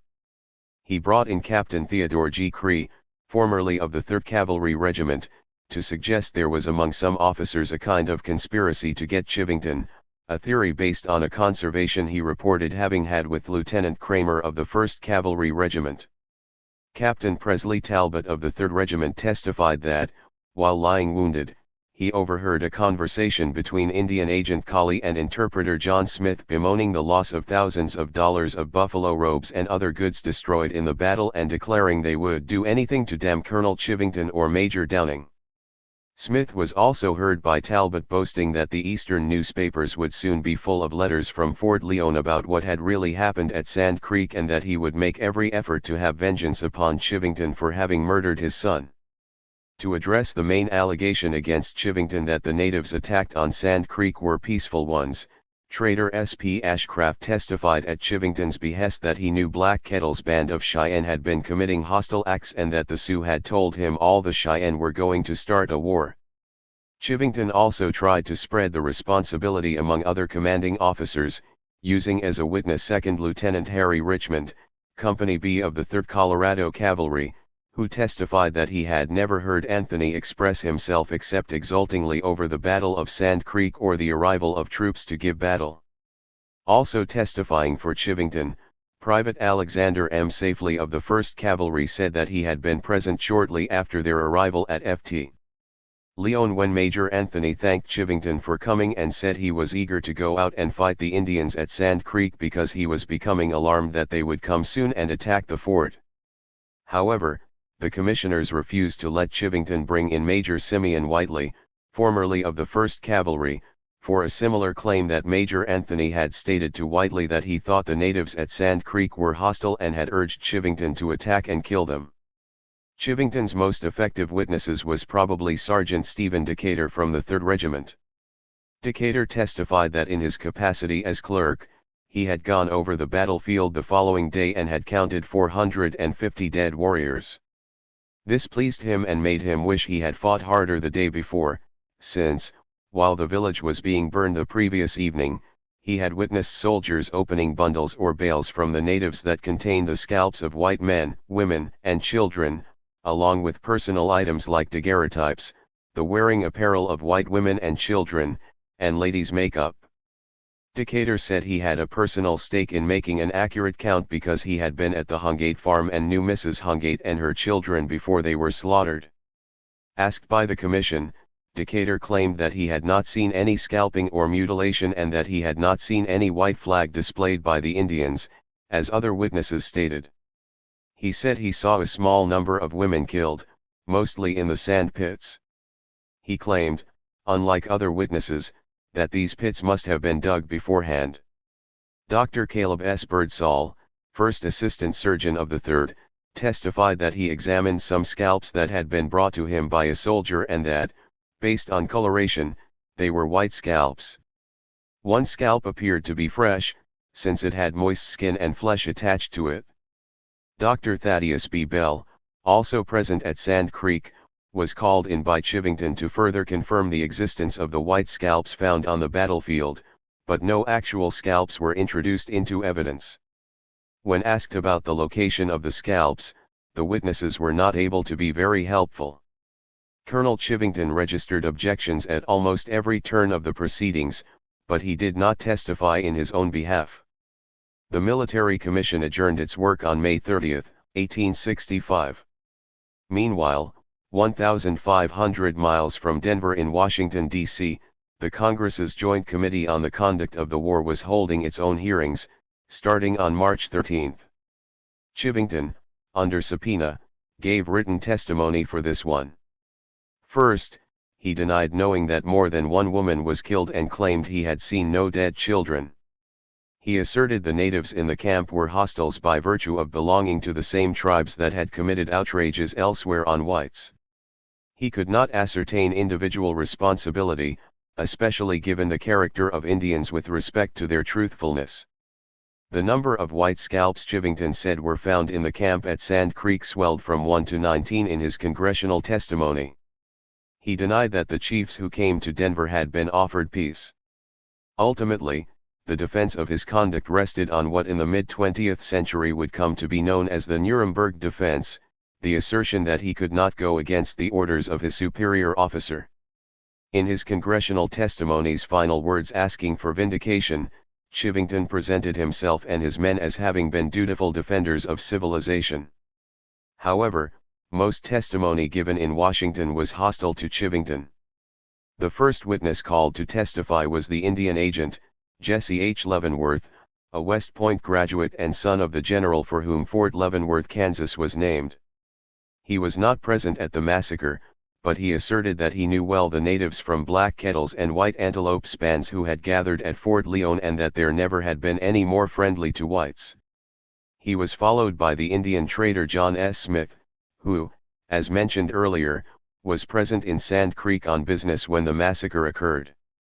Among other atrocities committed by the soldiers, Smith described the murder of his own half-Cheyenne son, Jack, who was shot by a soldier the day after the massacre as he sat in his father's tent. Smith had gone to plead with Chivington for his life, and Chivington had refused to intervene. Damaging testimony was also given by Captain S. M. Robbins, who was a member of Chivington's staff. He had been present at the consultation in Denver between the chiefs and Governor Evans and Chivington. His recollection was of the governor telling the chiefs to show that their people were friendly by seeking the protection of the military posts, and that it was his understanding that at least some of the natives went to Fort Leon to do just that. However, in partial justification for Chivington's actions, he described the feelings in Colorado at that time as being highly against natives and as wanting them all to be killed. Colorado Governor and Indian Commissioner Evans, unlike with the Military Commission, appeared and gave testimony before the Joint Congressional Committee. Mainly, Evans pled ignorance due to his absence from the scene in Colorado following the September meeting with the chiefs in Denver, when he had turned the matter over to the military. When asked whether he thought there were any circumstances that justified Chivington's actions at Sand Creek, most likely thinking about how his words would play politically back home, Evans was evasive. The committee in its final report criticized him for his prevarication. Major Anthony also testified. He had seen one Indian being scalped, but he did not see any white scalps taken from them and had not heard anything about it in the 10 days he was with Chivington until Denver. He also testified about the young child being shot at by one soldier after another until he was killed. Asked if he approved of the attack on the natives at Sand Creek, he responded no because he thought it was a bad policy decision, not because it was immoral.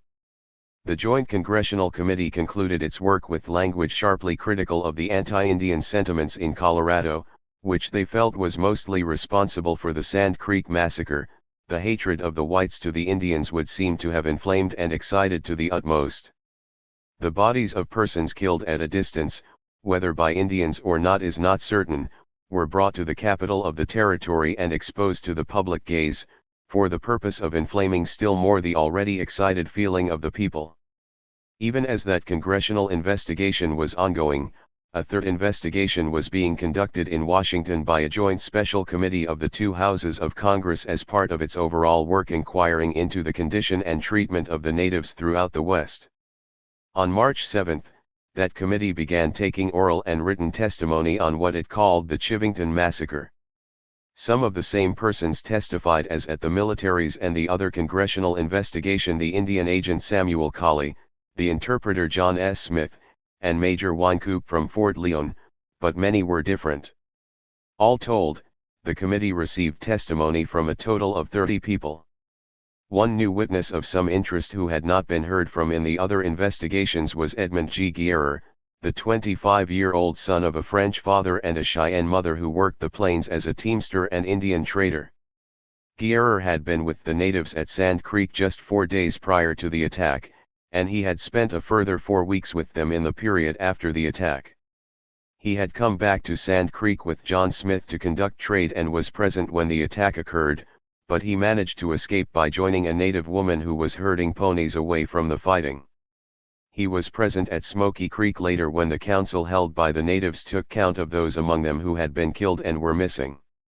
Thus, his figures may be the most accurate for the massacre's toll: 148 killed and missing, 60 of them men, the rest being women and children. Witnesses were generally reluctant to name names, but Lieutenant James Olney of the 1st Colorado Cavalry testified he had seen 8 prisoners, consisting of 3 squaws and 5 children, being led along when they were approached by Lieutenant Harry Richmond of the 3rd Colorado Cavalry. Richmond immediately shot and scalped them while they were crying out for mercy. The next day, Lt. Richmond was seen by another witness scalping 2 Indians. Perhaps not coincidentally, Richmond was one of the few officers who had testified on Chivington's behalf in Denver. In a sworn written statement taken at Fort Leon, Lieutenant Joseph D. Kramer testified to the 2nd Congressional Investigating Committee. He asserted that the claims about the natives at Sand Creek having had white scalps in their possession was a mistake. He said he had only seen 1 scalp, but it was very old, the hair being much faded.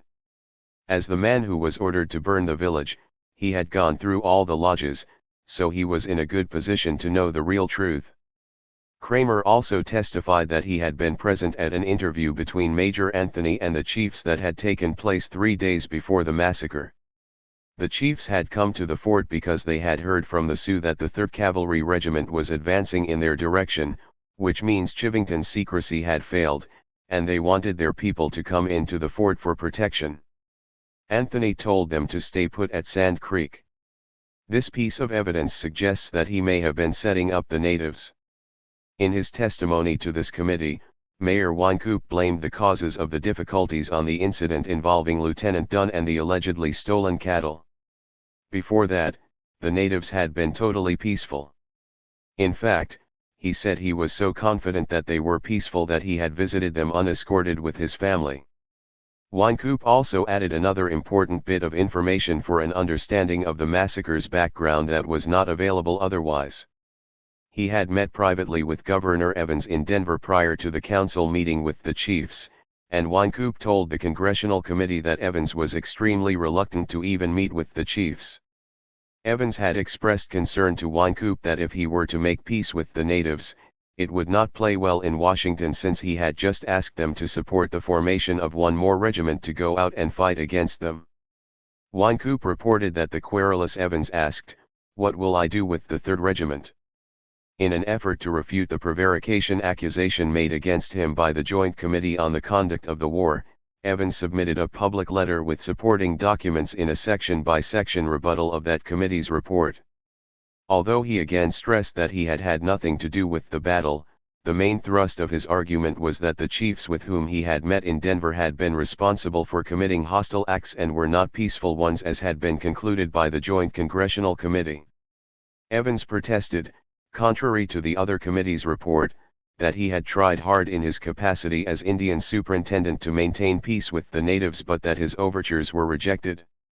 One of the few witnesses giving outright testimony during this congressional investigation in the defense of Colonel Chivington was Major Jacob Downing of the 1st Cavalry.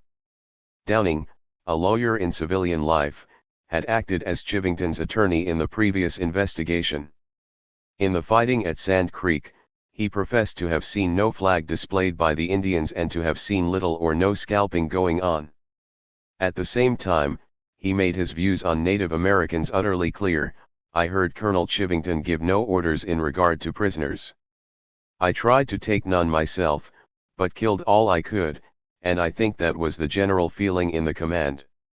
I think and earnestly believe the Indians to be an obstacle to civilization, and should be exterminated. The Rocky Mountain News railed against news of a congressional committee investigating Chivington and Sand Creek. It editorialized sarcastically, "By all means, let there be an investigation, but we advise the Honorable Congressional Committee, who may be appointed to conduct it, to get their scalps insured before they pass Plum Creek on their way out." Plum Creek, Nebraska was where 40 white men in a freight wagon train had been attacked and killed on August 8, 1864, by a joint party of Sioux, Cheyenne and Arapaho warriors. Meanwhile, the New York Tribune struck a different tone on March 31, 1865, saying of Sand Creek that it was one of the most brutal and fiendish attacks on Native Americans ever recorded. On August 8, 1865, Washington's Evening Star ran the headline "Negotiations with the Indians, the Sand Creek Butchery," with an article reporting that 3 U.S. senators had just returned from the West after telling the natives that the government disapproved of Chivington's actions. Not surprisingly, no Cheyennes or Arapahoes were called to bear witness at any of the 3 investigations. Chapter 5, Historical Consequence of the Massacre. The most important result for the natives and the United States is that the massacre damaged possibilities for peace. As trader and interpreter John S. Smith said in his testimony before Congress, the natives only wanted to kill whites after the massacre, and even he was afraid to go unaccompanied among them. Black Kettle lost all credibility with the other Cheyennes, who ridiculed him about why he had not remained at Sandy Creek to die with his brother, Little Antelope. Colonel James Ford wrote on May 31, 1865 from Fort Larned that all tribes of natives he knew were now hostile, and to counter the 7,000 mounted warriors he had heard were now operating south of the fort, he estimated he would need 10,000 men, with at least 4,000 of them mounted and constantly in the field. As he put it, "I have no doubt the attack of Colonel Chivington on the Cheyennes had a very bad effect." During the spring and summer of 1865, war and peace factions struggled among both native groups and whites. There was a renewed push for strong punitive action from segments of the U.S. military, but they were overruled by the civilian establishment in Washington, which wanted a peace on the western frontier to match the peace achieved at the end of the Civil War. Meanwhile, Black Kettle, in spite of everything the Cheyenne and the Arapaho had suffered, continued to push for peace. Thought by the whites to have been among those killed at Sand Creek, Black Kettle made an appearance at a peace conference in August attended by all of the Main Plains tribes, and at the follow-up conference in October 1865, Major General John B. Sanborn, a member of the Indian Peace Commission appointed by Congress, announced that the Great White Father in Washington wanted to offer reparations to the natives for what had happened at Sand Creek. Ironically, they were offered individual allotments of half and quarter sections as if they were settlers on their own land, but not where they had been living recently. Instead, they were offered lands south of the Arkansas River or north of the Platte River. The Dog Soldiers were adamantly opposed to any new concessions, especially since it meant giving up their favorite hunting grounds for buffalo in the Smoky Hill River region. They and other Cheyenne were further angered when a military expedition in April 1867 burned a Cheyenne village near Fort Larned, Kansas, from which the inhabitants had fled due to memories of what had happened at Sand Creek. The next round of negotiations with the Indian Peace Commission was even less palatable among the militant Cheyenne because it involved having to move to a reserve in Oklahoma. Black Kettle and some other Indians did accept that offer, albeit with some reluctance, but the Dog Soldiers continued to make raids on settlements until they were defeated at the Battle of Summit Springs in Colorado in July 1869. Colonel Chivington remained totally unrepentant about what had occurred at Sand Creek until the end of his life in 1894, and he continued to have many white defenders, particularly in Colorado. Chivington suffered no punishment for his crimes committed at Sand Creek, but his military and political aspirations were over, and he started an itinerant life, trying his hand at a number of different ventures. He acquired some further notoriety for seducing and marrying his dead son's widow, who a few years later divorced him for non-support. His application for a government pension was refused, and at the time of his death, some newspapers around the country took note of both his achievements in fighting the Confederates in New Mexico and his butchery of the natives at Sand Creek, atrocities that the New Orleans Times-Picayune opined were never equaled by the Indians themselves. By then, the term massacre was being commonly invoked for Sand Creek, while the congressional committees had used it immediately, but with Chivington's death coming 4 years after the 1890 census had declared the end of the western frontier, newspapers were much more interested in what was happening with the economic depression and Coxey's army as they made their way to Washington to demand relief. Chivington's name lives on today as the name of a small town in Kiowa County, Colorado that is located just 15 miles from the site of the massacre. Due to Sand Creek, John Evans was asked by President Andrew Johnson in July 1865 to resign his job as territorial governor, but he remained popular in Colorado until his death in Denver in 1897. In recent years, both the University of Denver and Northwestern University have opened investigations into the massacre's history and have sought to come to terms with his involvement. Captain Silas Soule, who had taken the job of provost marshal, was assassinated on the streets of Denver within 2 months of giving testimony against Chivington. He was just 26. The killer or killers were never identified, although it is presumed that they were upset at Soule for testifying, and Soule had confided to a friend that he feared personal harm would come to him as a result. In 2010, the Colorado Historical Society unveiled a commemorative plaque on the street corner where he was shot dead. In part, it commended him for ordering his men not to shoot at the natives and for later testifying against his commander and detailing the atrocities committed by the troops at Sand Creek. In December 2014, Cheyenne and Arapaho held a ceremony at Soule's Denver grave site and also honored Lieutenant Joseph Kramer. Chivington's other principal critic, Major Edward Wynkoop, became a government Indian agent in 1866, and the Southern Cheyenne and Arapaho thereby became his official charges. In December 1868, he took another righteous moral stand by resigning this position as Indian agent to protest the destruction of another Cheyenne village, the village where Black Kettle was living on the Washita River in western Oklahoma. That action on Wynkoop's part brought an end to his praiseworthy public career as someone who tried hard to do the right thing. Wynkoop's life is the subject of a biography by Lewis Craft, Ned Wynkoop, and The Lonely Road from Sand Creek. As perhaps the most famous chief at Sand Creek, it's somewhat ironic that Black Kettle was killed in the attack of the camp on the Washita River years after the Sand Creek massacre. That attack was led by George Armstrong Custer, a Civil War cavalry veteran who would earn greater infamy among Native Americans than Chivington. Of course, Custer is best remembered for dying at the hands of Sioux and Cheyenne warriors at Little Big Horn in 1876. Sand Creek and its meaning for American history again became a matter of public discussion and some contention during the 1990s when a campaign by the Cheyenne and the Arapaho was successful in 2000 in having a National Historic Site established at Sand Creek. The efforts were led in Congress by U.S. Senator from Colorado, Ben Nighthorse Campbell, a Cheyenne. Some conservatives preferred calling it a battlefield like Yorktown or Gettysburg, but the use of the name Sand Creek Massacre National Historic Site prevailed. It is the only site in the vast national park system that memorialized a massacre of Native Americans. Campbell. A memorial plaque at the site of the massacre. A lot has been written about the Sand Creek Massacre. 2 books that cover the political controversies around the establishment of the National Historic Site are Ari Kelman's A Misplaced Massacre, Struggling Over the Memory of Sand Creek, and Finding Sand Creek, History, Archaeology, and the 1864 Massacre Site, authored by Jerome A. Green and Douglas D. Scott.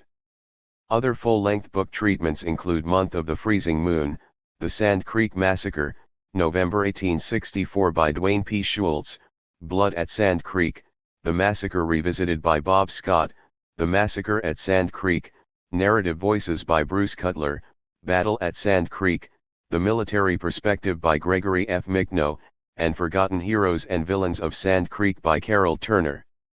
While the U.S. government has never officially apologized for Sand Creek as it has done for the internment of Japanese Americans during World War II and for not informing or treating Southern black sharecroppers infected with syphilis as part of a U.S. Public Health Service study, the military and congressional investigations of Sand Creek that took place in 1865 might be seen as early examples of what have come to be called truth commissions. These kinds of commissions have been established in recent years by countries like South Africa and Guatemala to bring facts to light and come to terms with egregious human rights violations. The main difference, of course, is that the human rights victims at Sand Creek were not present to provide testimony of their suffering or confront their perpetrators in a courtroom. According to the 2010 census, less than 2% of Colorado's population is Native American, and no Cheyenne or Arapaho reservations exist in the state. Indeed, there are only 2 reservations, both held by the Utes. The Northern Cheyenne have a reservation in southeastern Montana, and many Southern Cheyenne live in the area of their former reservation in Oklahoma. For their part, the Northern Arapaho share the Wind River Reservation in Wyoming with the Eastern Shoshone. Many Americans still have little or no knowledge about Sand Creek, but many Native Americans still consider it one of their most painful historical memories, right alongside Wounded Knee in 1890. Bibliography. Annual Report of the Commissioner of Indian Affairs for the year 1864. Washington, D.C., Government Printing Office, 1865. Grinnell, George Bird. The Cheyenne Indians, Their History and Ways of Life. Volume 1. Lincoln, University of Nebraska Press, 1972. The Fighting Cheyennes. New York, C. Scribner's Sons, 1915. Hall, Frank. History of the State of Colorado. Volume 4. Chicago, Blakely Printing Company, 1889. Hatch, Tom. Black Kettle, The Cheyenne Chief Who Sought Peace But Found War. Hoboken, N.J., Wiley, 2004. Kapler, Charles J., ed. Indian Affairs, Laws and Treaties. Washington, D.C., Government Printing Office, 1903. Massacre of the Cheyenne Indians. In Report of the Joint Committee on the Conduct of the War, at the Second Session 38th Congress. Washington, D.C., Government Printing Office, 1865. Mooney, James. The Cheyenne Indians.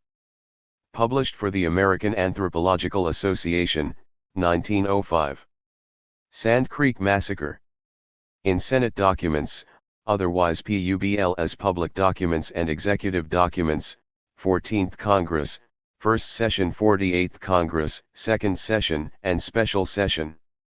Washington, D.C., Government Printing Office, 1867. Sturtevant, William C. Handbook of North American Indians, Plains. Volume 2. Washington, D.C., Smithsonian Institution, 2001. The Chivington Massacre. In Condition of the Indian Tribes, Report of the Joint Special Committee, appointed under Joint Resolution of March 3, 1865, with an appendix. Washington, D.C., Government Printing Office, 1867. Utley, Robert Marshall. The Indian Frontier of the American West, 1846–1890. First ed. Histories of the American Frontier. Albuquerque, University of New Mexico Press, 1984. The Wounded Knee Massacre. Chapter 1, The Great Sioux War of 1876–1877. In 1868, the U.S. government entered into a treaty with Lakota Sioux and Arapaho leaders at Fort Laramie, which allegedly guaranteed that the Lakota people would own the Black Hills of South Dakota in perpetuity, and that area would be set aside for Native Americans only. Whites could not enter the territory without the express permission of the Sioux. This was essential, because the Black Hills are the holy land of Lakota and other indigenous peoples. In addition, the Treaty of Fort Laramie dictated that the U.S. Army would abandon forts along the Bozeman Trail. However, because none of the chiefs could read English, the content of the treaty was merely explained to them, and most of the explanation consisted of lies and half-truths. In reality, the treaty provided for reservations, where the Native Americans would live, and the cession of certain tribal lands to the United States. In 1870, Sioux Chief Red Cloud traveled to New York City and Washington, D.C., speaking to crowds and explaining both his people's plight and his understanding of the Treaty of Fort Laramie of 1868. It was during this trip that he became convinced that his people could never overcome the American settlers, based on their numbers and their great cities. However, his speeches in the East were sufficient to raise public awareness and led to the alteration of the original treaty. An Indian agency was also established on the North Platte River in 1873, expressly for the Oglala Sioux. Because the Red Cloud Agency was established, the distribution of food and goods promised to Sioux bands by the Treaty of Fort Laramie of 1868 could be delivered and distributed to the Native Americans. The following year, the U.S. Army established Camp Robinson near the Red Cloud Agency to both protect the agency and keep a watchful eye on the Oglala. Meanwhile, the treaty itself was broken almost immediately.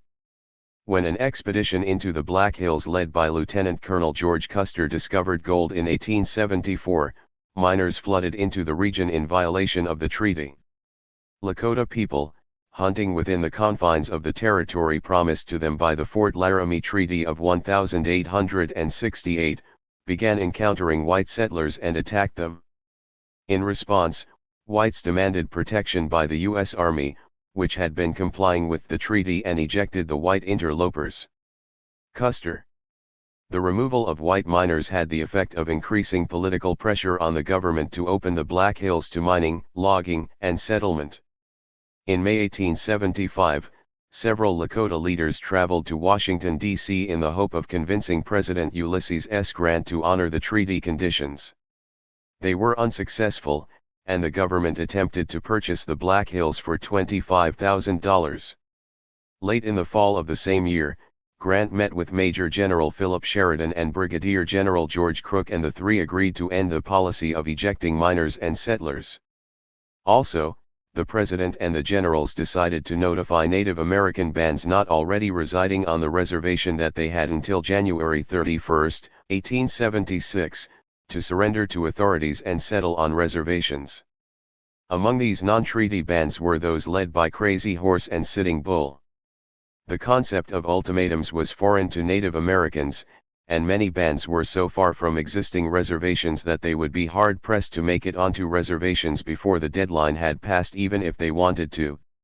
During the first half of 1876, the U.S. Army sent soldiers into the region to deal with the Native Americans who had not surrendered or moved to the reservation, leading to the fateful Battle of the Little Bighorn. On the morning of June 25, 1876, George Custer's scouts discovered a Native American village about 15 miles away in the valley of the Little Bighorn River. Choosing to disregard his superiors' orders to wait for a concerted effort, the grandstanding Custer intended to deliver his own decisive victory by dividing his command into 3 units, an extremely bold tactic when done in the face of a much larger force. Due to their belief in the inferiority of the Plains Indians, and mindful of previous Indian tactics that sought to avoid pitched battle, Custer and his men were most concerned with forcing the action and failed to understand the true nature of the situation they had entered. The Native American gathering, centered around the famous Sioux chief Sitting Bull, numbered roughly 8,000 individuals, and about 2,000 of them were warriors.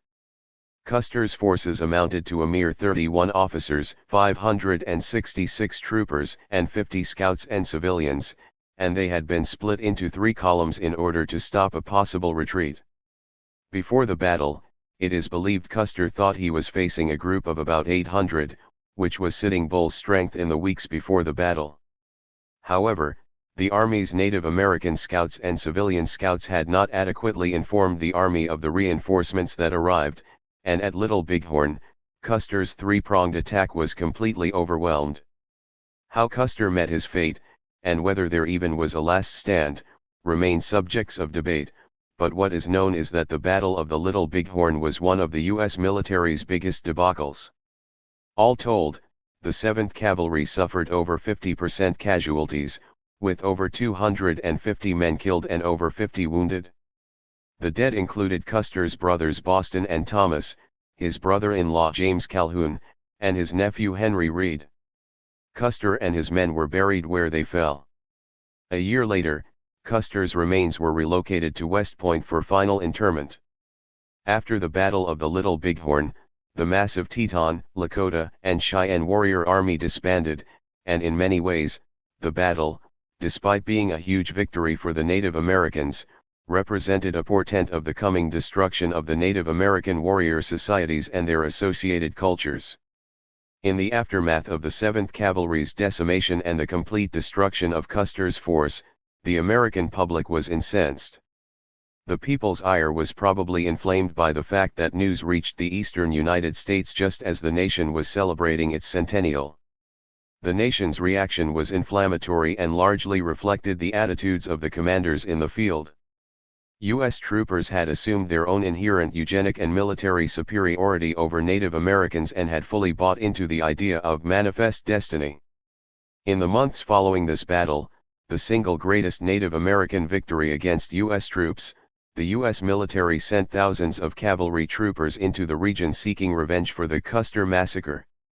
Native Americans involved in the battle referred to it as the Battle of the Greasy Grass, referring to the area where the fight happened. Perhaps realizing that the army would launch reprisals against them, the huge Native American camp disbanded and scattered. The response the Native Americans feared came quickly, and soon U.S. troops were flooding into Lakota territory. Sitting Bull, ever the tactical leader, knew the end was near and, refusing to surrender, led his people north. Eventually, he led his people across the border and into Canada, which he called the home of the Great Mother, referring to Queen Victoria. General Terry, the chief's one-time military rival, ventured north and offered Sitting Bull surrender terms, but the chief angrily sent him away. Meanwhile, others, including Crazy Horse, continued to remain defiant. In early September, Captain Anson Mills and about 150 troopers from the 3rd Cavalry Regiment located a village of about 3 dozen Cheyenne lodges led by American Horse and attacked it the following morning. The Lakota who escaped the battle fled and warned nearby villages, including one where Crazy Horse and 600 to 800 warriors were living. The fleeing Native Americans said they had been attacked by 100 to 150 troops. Crazy Horse's camp, located on the Tongue River, was populated by about 3,500 Lakota and Cheyenne peoples and included survivors of the Dull Knife Fight. Approaching Crazy Horse's camp was General Nelson Miles, who had driven Sitting Bull and his band into Canada in December of 1876. Seeing the condition of the Cheyenne survivors and considering the approach of winter, Crazy Horse had decided to attempt to negotiate the surrender of his band. However, the delegation he sent to inform Army officers of his pending surrender was attacked and killed by overzealous Army Crow scouts. This action greatly angered Crazy Horse, and he decided that revenge was necessary.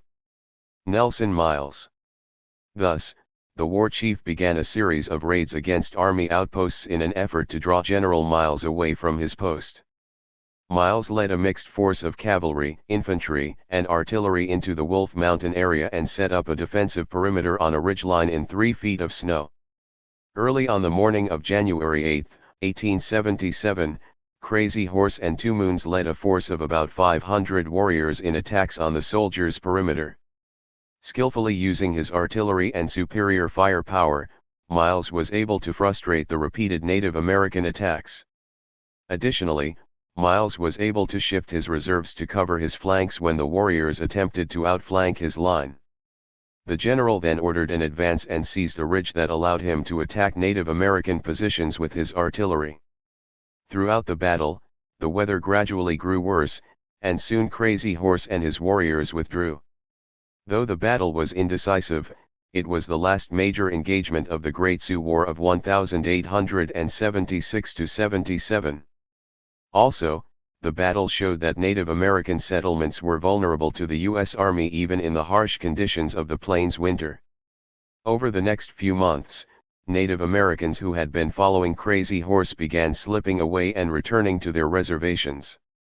Throughout the winter, Crazy Horse's people struggled, and by May of 1877, the weary leader led his people to the Red Cloud Agency near Fort Robinson, Nebraska, to surrender.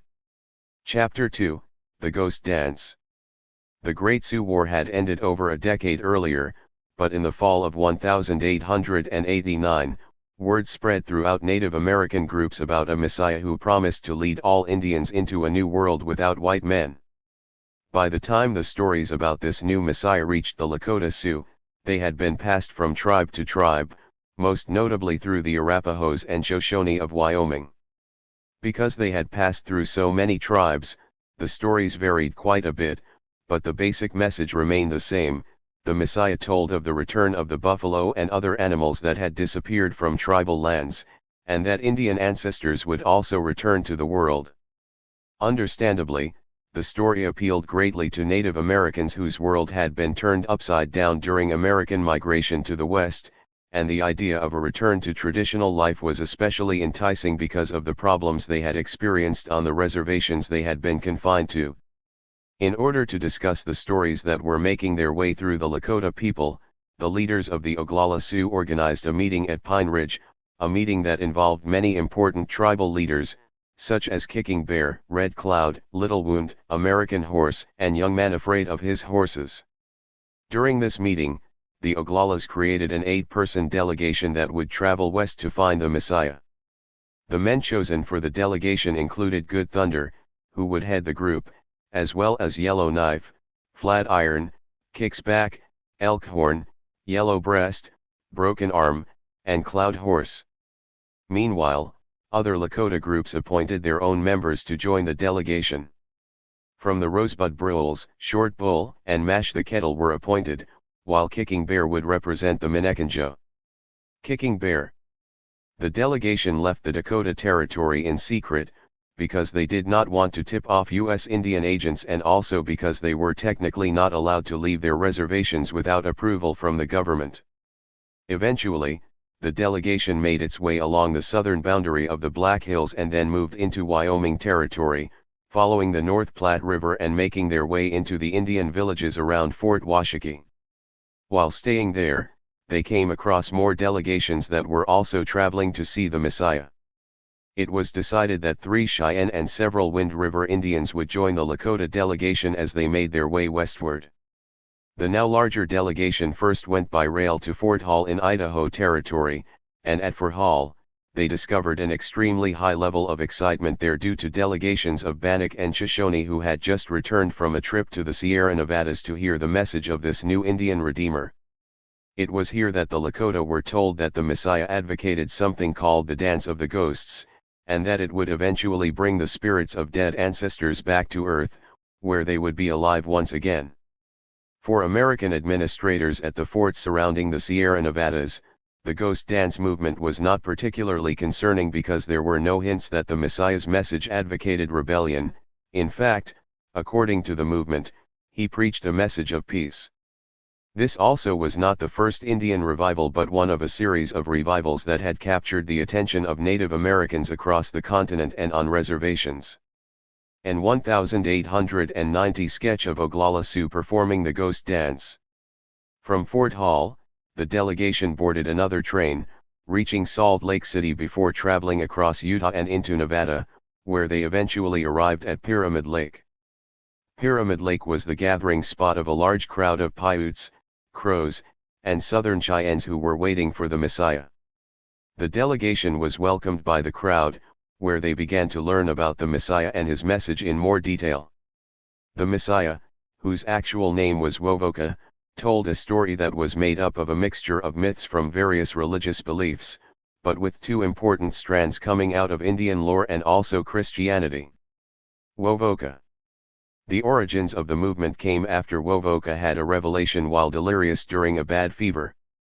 He had been taken to the other world, where he saw God and also many tribal ancestors, who were all young and happy. According to Wovoka, God told him to tell his people to love one another and to live peacefully, both among themselves and with the white men. God then gave Wovoka a dance, and he was instructed to teach it to his people. They were to perform the dance periodically for the next few years, until the renewal of the earth occurred. The dance would take up 5 days. On the first day, the natives would fast and purify themselves in preparation. Then, from the second to the 5th day, they would dance. Wovoka did not believe he was the son of God but rather a prophet passing along a divine revelation. However, his story grew as it was passed from person to person, and eventually he decided it was too difficult to correct the mistakes, especially in terms of the stories of his relationship to God as well as the miracles he had performed. Finally, the crowd around Pyramid Lake remained for a number of days until they were told that Wovoka, the Messiah himself, would make an appearance at Walker Lake 100 miles to the south. At Walker Lake, the crowd that gathered was composed mainly of Native Americans but also included a number of whites who were curious as to what was occurring. When the Messiah entered the area, he was surrounded by a group of Indians who were all wearing white men's clothing, and according to Porcupine, one of the Cheyenne companions of the Lakota, I thought the Great Father was a white man, but this man looks like an Indian. Wovoka then spoke to the crowd. My children, I am very glad to see you all. I sent for you and you have come. I am going to talk to you after a while about your relatives who are dead and gone. My children, I want you to listen to everything I have to say. I will teach you, also, how to dance a dance, and I want you to dance it faithfully from now on. In another spring or two the Great Spirit is coming. He is going to bring back game of every kind, so that it will be thick everywhere. All dead Indians will be strong and young again. Old, blind Indians will be able to see again. When the Great Spirit comes this way, all Indians will go away up high into a land where no one can hurt them anymore. A big flood will come and all the evil people will be drowned. They will die. Later the water will go away and there will be no one but good people anywhere. All kinds of game will be plentiful. Now I want you to get the word to all Indians everywhere to keep dancing until this time of judgment comes. Wovoka led the dance for a time before becoming tired, but the dance continued for hours without him, and the crowd danced until they were overcome by exhaustion. They laid down to rest, and upon waking, many of them reported seeing visions that confirmed the message of Wovoka. Wovoka's parting words emphasized the idea of peace. My children, when you get home, go to farming and send your children to school. Do nothing wrong, and especially do not steal. People cannot take anything away with them when they die. And whiskey is bad, those who drink it cause murders and suicides. Someday our Father, God, will look down and those who have done wrong will be shaken from the earth. My Father has given you back your old life. When you get home I want you to tell your people to follow my example. Any Indian who does not obey me will be buried under a new land which will grow over this old one when the earth is renewed. You people, all of you, use the paints and sagebrush I have given you. In the spring when the grass is green, your people who have gone before will all return, and you will see all your old friends because you came at my bidding. Even the buffalo, if you should kill one, will come to life again if you leave the head, the tail, and the feet. The Lakota delegation returned to Pine Ridge in March 1890, and the messianic message that they brought back was enticing to the Lakota because of its promise to bring back the traditional way of life during a period of intense change.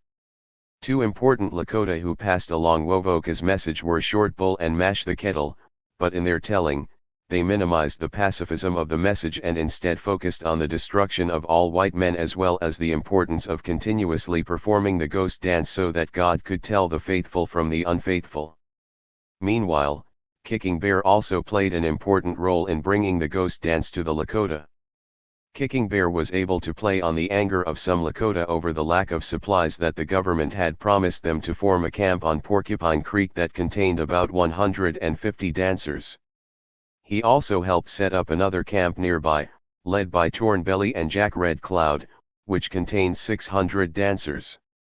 Kicking Bear recounted his journey to see the Messiah, which was infused with mythic imagery and symbolism that appealed to his listeners. In my teepee on the Cheyenne Reservation, I arose many moons ago and prepared for a long journey. I had been told by a voice to go forth and meet the ghosts, because they were preparing to return and inhabit the earth. I traveled on the iron cars of the white man until I came to the place where the railroad ends. There I met two Indians whom I had never seen before, but who greeted me as a brother and gave me meat and bread. They had horses, and we rode without talking for 4 days, for I knew they would be witnesses to what I would see. 2 suns we had traveled and had passed the last sign of white men, for no white man had the courage to travel so far. When we saw a strange and fierce-looking black man, dressed in skins. He lived alone, and had medicine with which he could do anything he wished.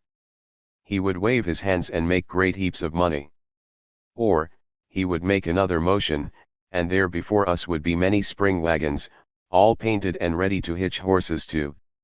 And still another motion of his hands, and there sprung up before us great herds of buffalo.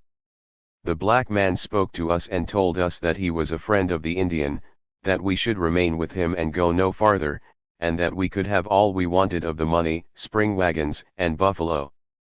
But we saw that we were being tempted from our purpose, and so our hearts were turned away from the black man, my brothers. We left him, and traveled for 2 more days. On the evening of the 4th day, when we were weak and faint from our journey, we looked for a camping place and were met by a man who was dressed like an Indian, but whose hair was long and glistening like the yellow money of the white man.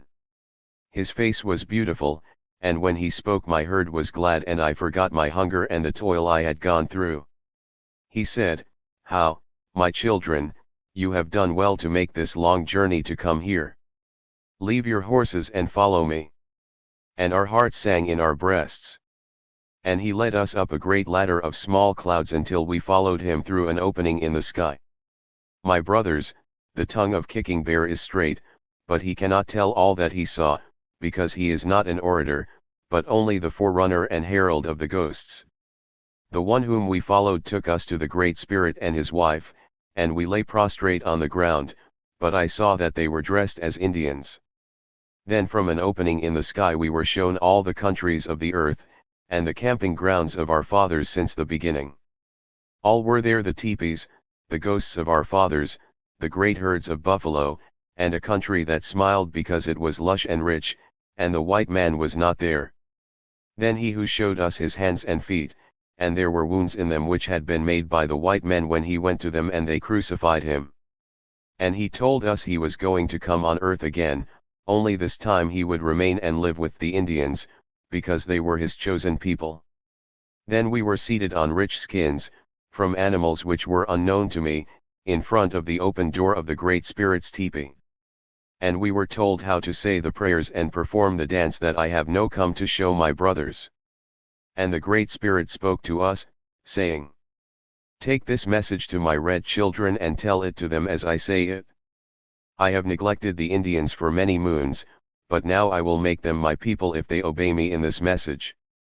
The earth is getting old and I will make it new for my chosen people, the Indians, who are going to inhabit it.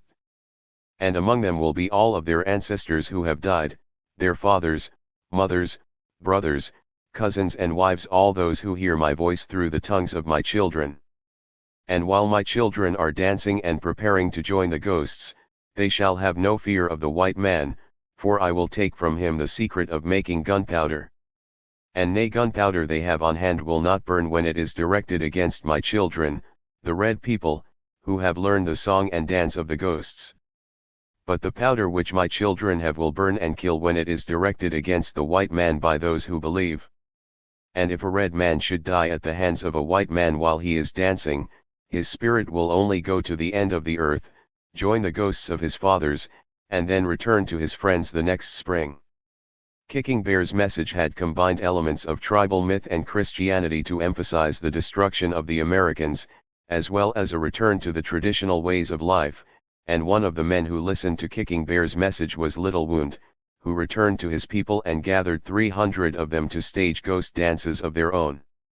However, Little Wound added a crucial wrinkle to Kicking Bear's message of an impending confrontation with the Americans by telling the crowd that weapons would not hurt any Lakota who used a ghost shirt. Wakantanka told me personally that the earth was now bad and worn out. He said we needed a new dwelling place where the rascally whites could not disturb us. So he instructed me to return to my people, the Lakotas, and tell them that if they would be constant in the dance, and pay no attention to the whites, he would shortly come to our aid. If the high priests would make medicine shirts for the dancers and pray over them, no harm could come to the wearer. The bullets of any whites who tried to stop the ghost dance would fall to the ground without doing anyone harm, and the person who fired such shots would drop dead. The idea for the ghost shirts derived from holy shirts, which Native Americans believed warded off evil. Thus, in Little Wound's mind, if holy shirts warded off evil, then they must also ward off bullets, which he believed were a form of evil. For his part, Kicking Bear saw that the idea of the ghost shirt fit perfectly into his belief about Indians overcoming the technologies of the Americans, so he also began using the idea of ghost shirts. Ghost shirts would become standard for warriors, and ghost dresses for women dancers also became common. They were usually made of white muslin, which could be painted in the front and back with certain colors, blue on the back with a straight yellow line, which was accompanied by a picture or symbol of an eagle. Chapter 3, Sitting Bull and the Ghost Dance. Sitting Bull. While the ghost dance picked up steam among the Lakota, the movement gained a renowned figure when Sitting Bull, unquestionably the most well-known member of the Lakota and perhaps the most famous Native American alive, became a proponent of the ghost dance. After hearing of the popularity of the ghost dance, he asked Kicking Bear to come to his village and tell them of his experiences with the Messiah. By now, however, the U.S. Indian agents among the Lakota were becoming suspicious of the ghost dance and its message of conflict with whites. Agent James McLaughlin believed Sitting Bull was a threat, and the presence of Kicking Bear and Sitting Bull together brought him to action, as he sent a squad of Indian policemen to Sitting Bull, asking him to tell Kicking Bear to leave the area. However, when the policemen arrived in the middle of Kicking Bear's story of the Messiah, they were overawed by it and did not follow their instructions to get Kicking Bear to leave. McLaughlin. Angered by what transpired with his Indian police, McLaughlin sent one of his trusted officers, Chatka, to confront Kicking Bear. Chatka was able to get Kicking Bear and his men to leave the area and followed them all the way back into the Cheyenne reservation, but as soon as Kicking Bear left, Sitting Bull, who was deeply offended by the way the Indian police had forced out his guest, went into his cabin and returned with the peace pipe he had smoked with the white commander at Fort Buford when he had returned from Canada nearly a decade earlier. Facing the crowd that remained in the area, he spoke, "Do you see what I have here? It is my most sacred possession. With it I pledged a life of peace to the white man. But the pledge is no longer any good because of the way the white man has betrayed us and humiliated us, and I will show you what I think of my life in the struggle now approaching." Sitting Bull then broke the pipe as the crowd cheered, and the ghost dance started up once more. Other acts of defiance against the Americans followed, and the Lakota interpreted them as being increasingly important in signaling the coming conflict between the Indians and the Americans. The first of these acts occurred at Pine Ridge when a new Indian agent, Daniel Royer, began pleading with the federal government for Army soldiers to take over control of the area. The Bureau of Indian Affairs, a civilian organization, refused to grant Royer's request, as it did not want to cede power to the military unless it was compelled to do so because of an outbreak of violence. Fortuitously for Royer, General Miles came to Pine Ridge on other business, but in the process came into contact with ghost dancers at Medicine Root Creek. There he spoke with Little Wound, who announced to him, "My father, the great Chief Bearcoat, I am getting tired of hearing how all of us Indians ought to quit being Indians and start being white people, how we ought to do everything we are told, just because the white man tells us to. We are Indians, and we are not going to stop being Indians no matter what is done to us. Nor should we stop. We have a right to be what we are. We should behave like Indians and live like Indians. We can remain Indians by dancing the new ghost dance, and all of you chiefs here should go home and tell your people to dance it. As for my Oglalas, we intend to continue the ghost dance as long as we please. It matters little to us whether the white people like it or not. The second act of defiance occurred when Short Bull began insinuating that he now had some supernatural powers. Now listen, my brothers. I have told you before that the day of judgment will come in 2 seasons. But we are getting so much interference from the whites that I am going to advance the time from what my father above told me to do, so that the time will be shorter until the Indian is master again. Immediately, starting tomorrow, I am told by my father above to start ghost dancing on Pass Creek for 1 entire moon. Pass Creek was farther west than Pine Ridge, and further away from the Indian agency. Short Bull knew that from there he could attract people from different villages to join him because he was now in a more central location. One final act, this time a direct threat to Agent Royer, would lead to the entrance of the military into the Lakota reservation. During a ration day in which numerous Indian families were at the agency to get supplies, the Indian police under Lieutenant Thunder Bear attempted to arrest a Native American named Little, but during the process of the arrest, a crowd of Oglala warriors, almost all of whom were ghost dancers, circled the policemen as some members of the nearby crowd shouted, "Kill them! Kill them!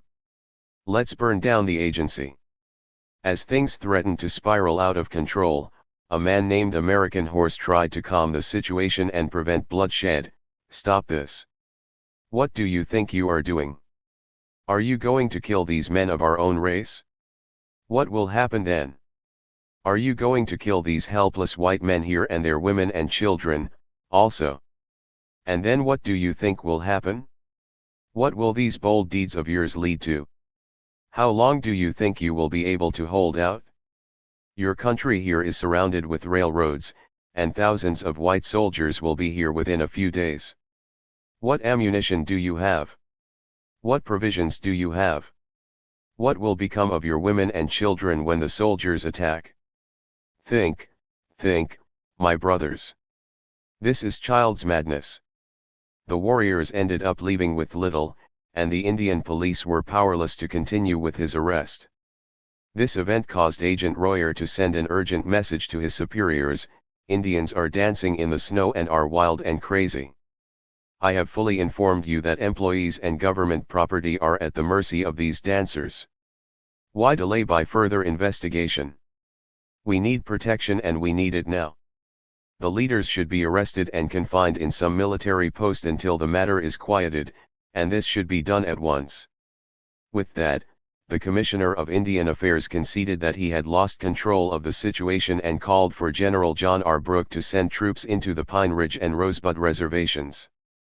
Brooke would arrive 3 days later with 370 soldiers, and the arrival of the soldiers set off 2 movements of Indians on the reservations.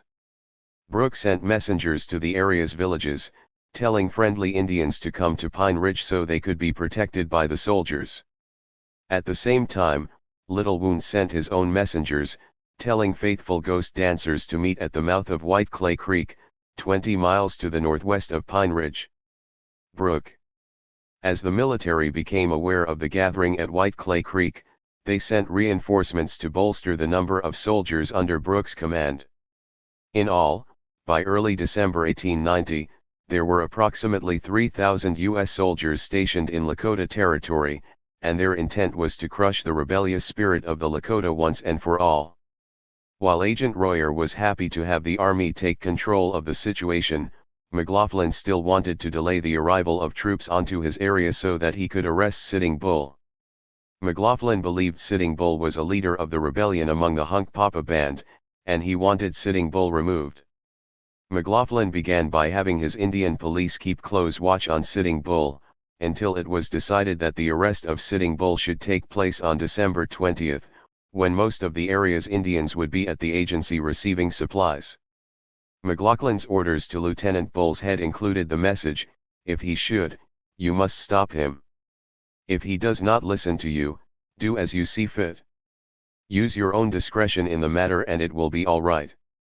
However, McLaughlin was forced to change his plans when they discovered that Sitting Bull was preparing to leave the area. Sitting Bull has received a letter from the Pine Ridge outfit asking him to come over there as God was about to appear.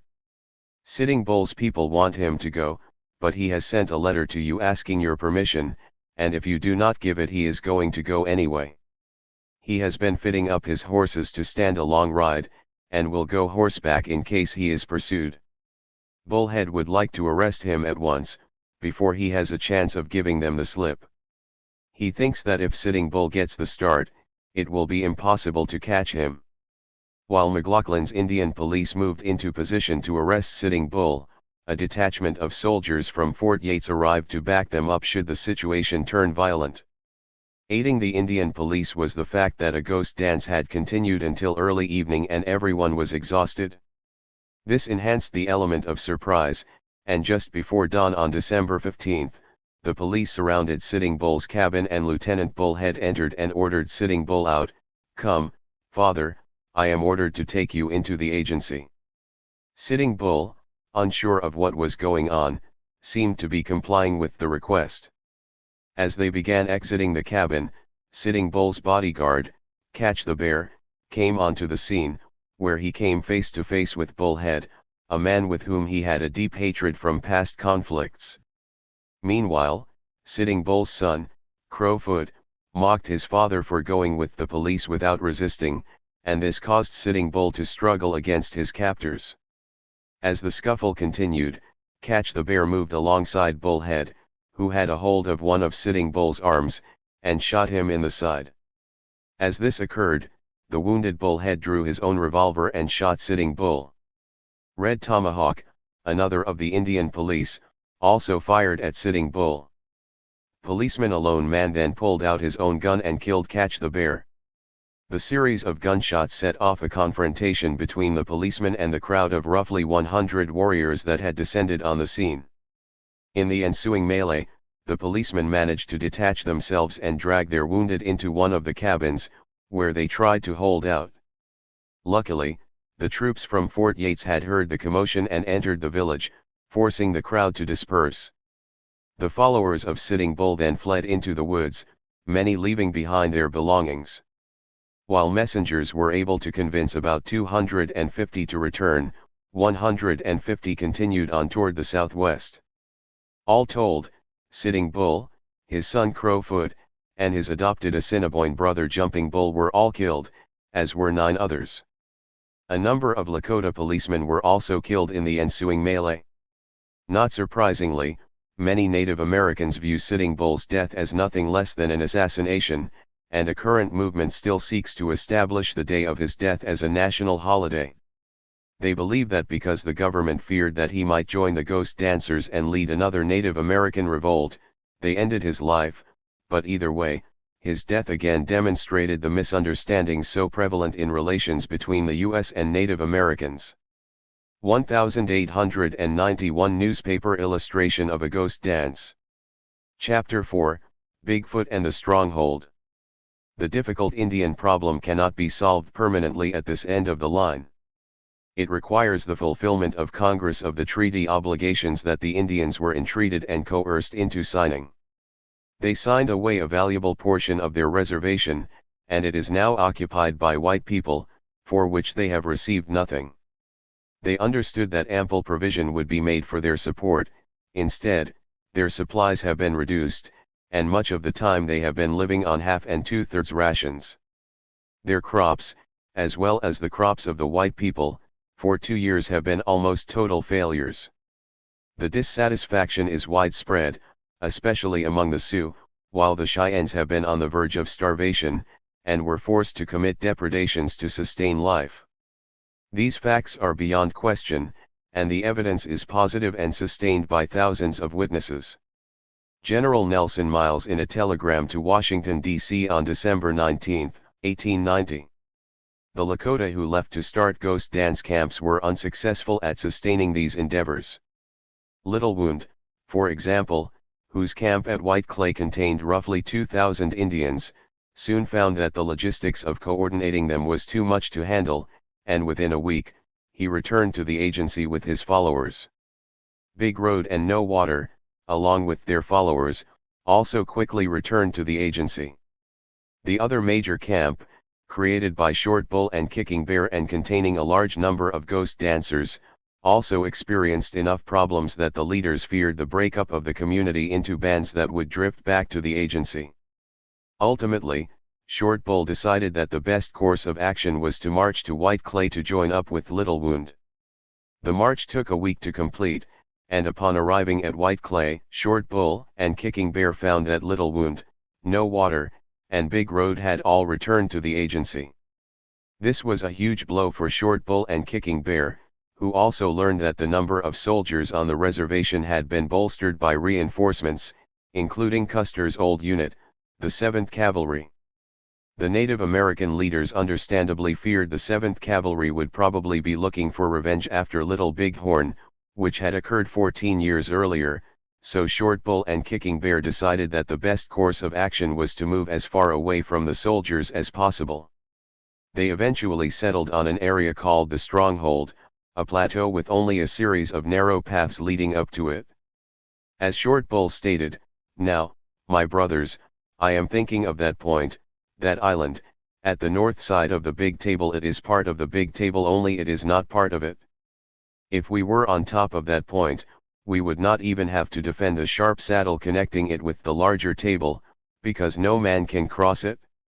We would need only to defend the 2 or 3 steep deer trails up its sides. The Bluecoats could never get their horses and guns up those trails if we were defending them." Short Bull and Kicking Bear believed they would be safe on top of the stronghold, and they began planning their journey to that location. As the ghost dancers were gathering supplies and readying themselves for the march to the stronghold, Short Bull also sent messengers to Wounded Knee Creek, where Two Strike led a group of ghost dancers. Short Bull instructed Two Strike to meet them at the stronghold, and Two Strike agreed to the request.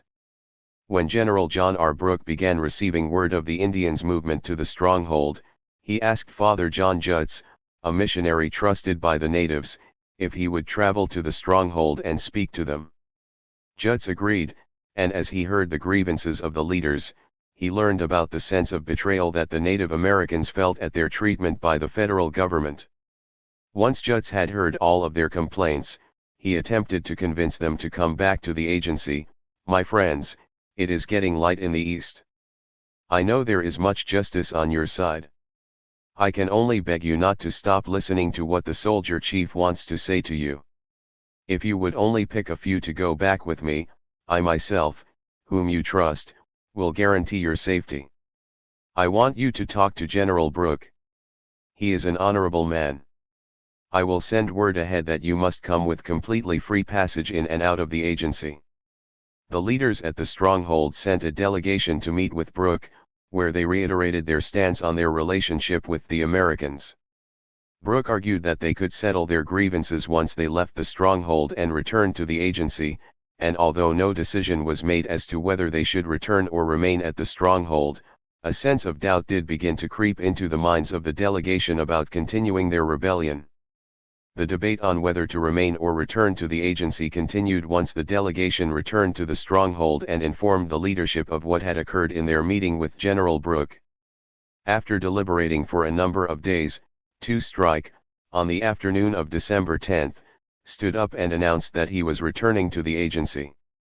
Crow Dog quickly stood up and voiced his agreement with Two Strike, which set off an argument between those who wanted to leave and those who wished to remain. The fighting only stopped when everyone noticed Crow Dog, who had pulled his blanket over his head in shame. "Is it fitting that brothers in the Lakota family should kill each other? I myself am going to White Clay. Kill me if you want to, right now, and prevent me from starting. I believe the agent's words are true, and it is better to return than to stay here any longer."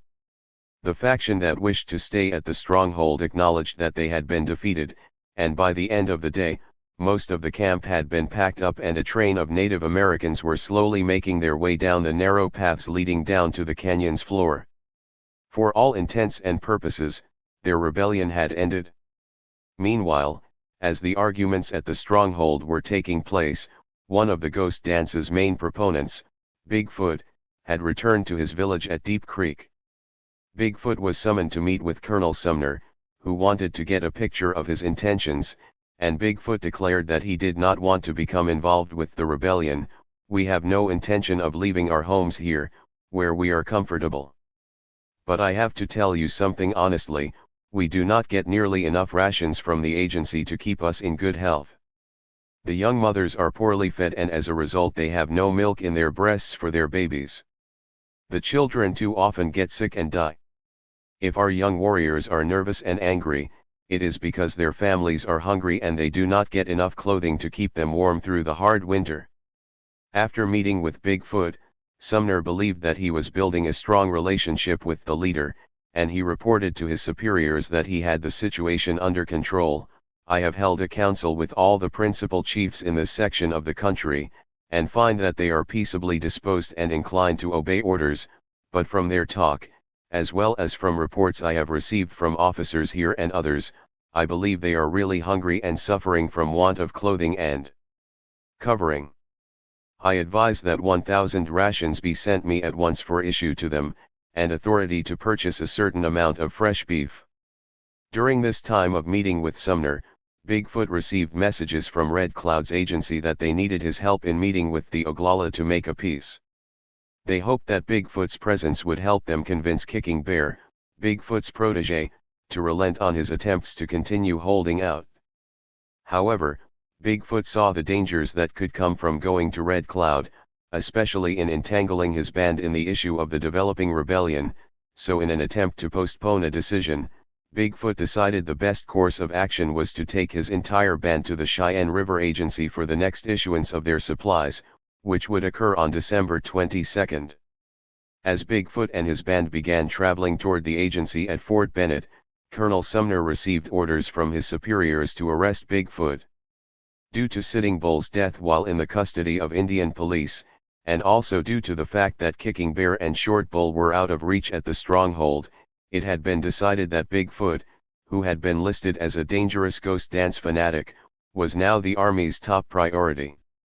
This was an embarrassing moment for Sumner, who had let Bigfoot leave the area unsupervised only to discover that this man had now been categorized as a criminal, and naturally, Bigfoot was unaware of the orders for his arrest. Bigfoot eventually received word from scouts that a large detachment of soldiers from Fort Sully along the Missouri River were making their way directly toward him, and believing that he could not make his way to the agency with the soldiers coming toward them, he decided that the best course of action was to return to his village. For Colonel Sumner, reports were filtering in that some of Sitting Bull's Hunkpapa Sioux had taken flight after his death and were moving toward Bigfoot. Sumner believed that if they were allowed to join together, they might turn violent, so in an effort to stop this from occurring, Sumner sent his cavalry out after Bigfoot. In fact, a small group of Sitting Bull's Hunkpapas had run into Bigfoot's band and had joined up with them, but even after he had learned of Sitting Bull's death, this did not mean that Bigfoot was going to turn violent. Nevertheless, Bigfoot was now trapped between two forces. The soldiers from Fort Sully had stopped him from getting to Fort Bennett, and now Sumner's cavalry were blocking his path back to his village. Bigfoot decided that he needed to speak to Sumner, and in their subsequent meeting, Bigfoot reiterated that he meant to travel to the agency at Fort Bennett, but that he would follow Sumner's orders whatever they might be. Sumner told Bigfoot that he was not allowed to travel to Fort Bennett, but he led Bigfoot to believe that he would be returning to his village with Sumner's cavalry as an escort, when in fact he was going to be led past his village and on to Fort Meade, where he would be arrested. Hints of the violence to come occurred the next day when two wagons got jammed together. The cavalrymen riding alongside the Indians' wagons began to curse at the wagon drivers, which caused Black Fox, Bigfoot's son-in-law, to become enraged. He shouted, "I don't care to have my relatives abused this way by any white man," and raised his rifle at the nearest cavalryman. Potential violence was averted when the wagons were untangled and began moving again, and after Bigfoot arrived to calm things down. As they arrived back at Bigfoot's village, Sumner was left with a dilemma.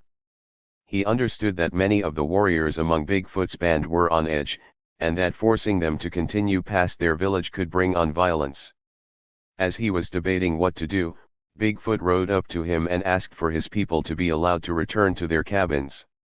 He offered to go with Sumner to the military camp, but he asked for the women and children, many of whom were cold and tired, to be allowed to return to their homes for the evening. Sumner agreed to allow Bigfoot's band to return to their homes on the condition that Bigfoot come to the military camp with Sitting Bull's Hunkpapas the following morning. Later that night, Sumner received a dispatch from General Miles, who had personally come to Rapid City in the Black Hills to take charge of the campaign against the Lakota. He asked that Sumner push on rapidly to meet with your prisoners, be careful they do not escape, and look out for other Indians.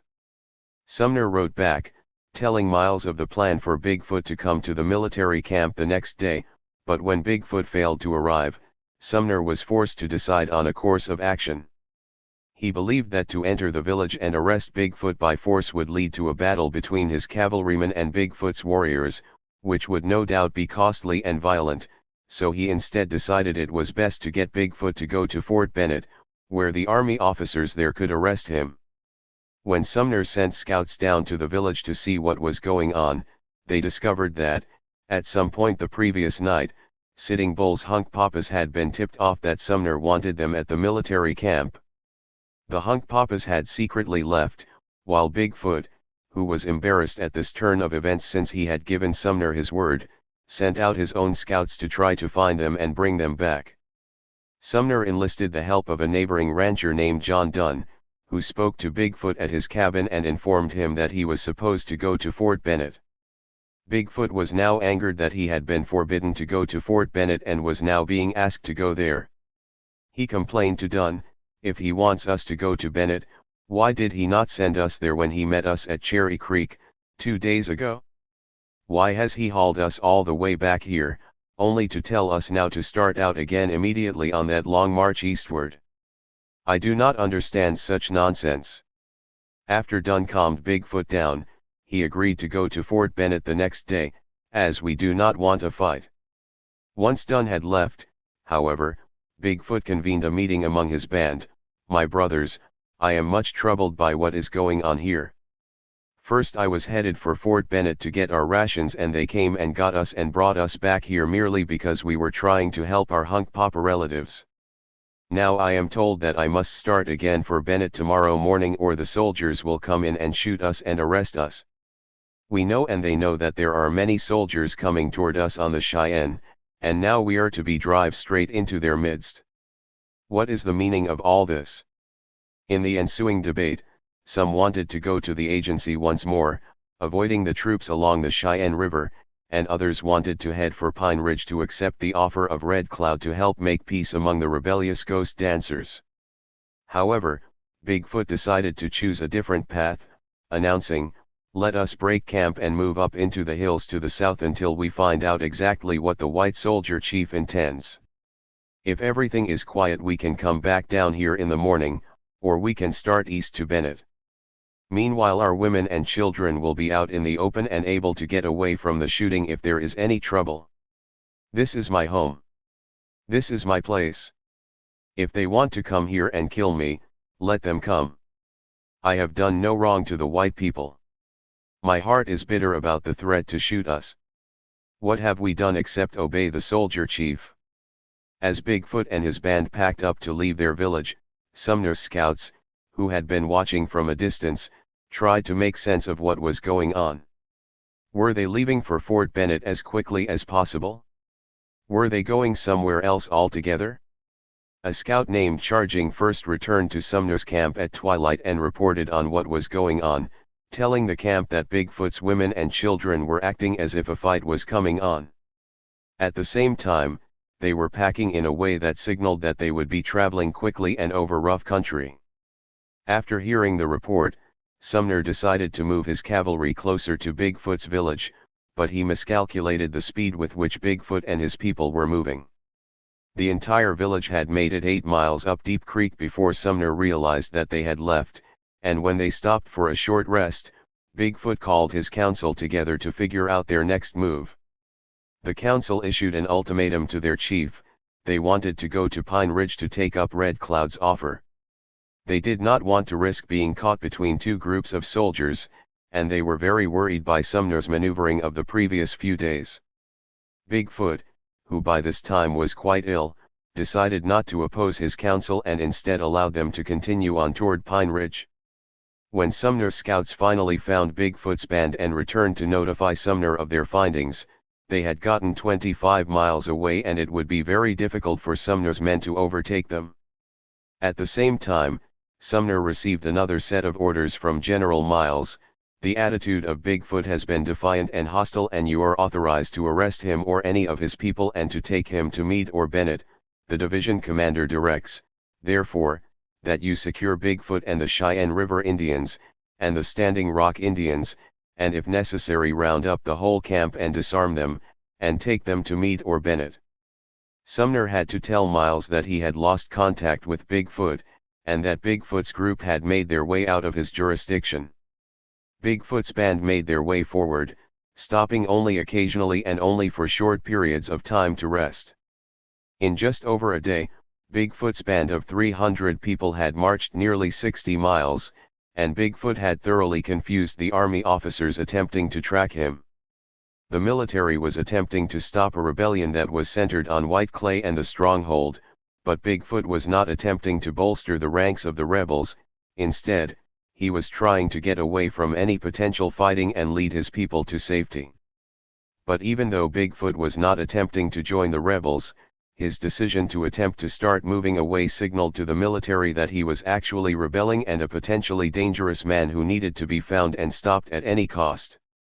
The military's inability to understand that Bigfoot's people were not in a state of rebellion was apparent when Colonel Carr was called on to help Sumner and sweep the areas near the stronghold to stop them from potentially joining the rebels stationed there. When Bigfoot's people stopped to rest on the White River, one of Carr's units was camping just 10 miles away, but they did not discover Bigfoot's band because they were so caught up with the idea that Bigfoot wanted to reach the stronghold that they were only focusing on those areas. On the morning of the 25th of December, Bigfoot sent messengers ahead to Pine Ridge to advise the Native Americans there that he would be arriving shortly, but when the messengers returned, they told Bigfoot that once they had announced his impending arrival, a detachment of soldiers had moved out from Pine Ridge as far as the Wounded Knee trading post and were now stationed there. These soldiers were directly in their path, thus blocking their way to Pine Ridge. As the council debated what to do, they were approached by an Oglala named Shaggy Feather, who had been sent by the Oglala leaders to tell Bigfoot that the stronghold rebels had given up and would be returning to Pine Ridge in 2 days. They asked Bigfoot to delay his arrival so that they would all arrive together in a show of force, but Bigfoot, whose illness had progressed into pneumonia, believed he was too sick to delay for 2 days. He fatefully decided that the best course of action was to make contact with the soldiers at Wounded Knee, tell them that they came in peace, and then make their way to Pine Ridge with them. Chapter 5, The Massacre. The pioneer has before declared that our only safety depends upon the total extermination of the Indians. Having wronged them for centuries, we had better, in order to protect our civilization, follow it up by one more wrong and wipe these untamed and untamable creatures from the face of the earth. In this lies future safety for our settlers and the soldiers who are under incompetent commands. Otherwise, we may expect future years to be as full of trouble with the Redskins as those have been in the past. L. Frank Baum, writing for the Aberdeen Saturday Pioneer, January 3, 1891. Upon the surrender of Short Bull and Kicking Bear's camp at the stronghold, Bigfoot's band was now considered the only remaining hostiles out in the field, and the orders that filtered down the chain of command from General Miles clearly indicated he believed Bigfoot's band was dangerous. The orders also demonstrated that he was willing to use force to subdue them. I have directed the troops to ride down and capture or destroy the few that have escaped from Standing Rock. General Brooke has more than 1,000 lodges or 5,000 Indians under his control at Pine Ridge, but there are still 50 lodges or over 200 fighting men in the Badlands that are very defiant and hostile. In further dispatches to his subordinates, Miles wrote on the 26th, Bigfoot is cunning and his Indians are very bad.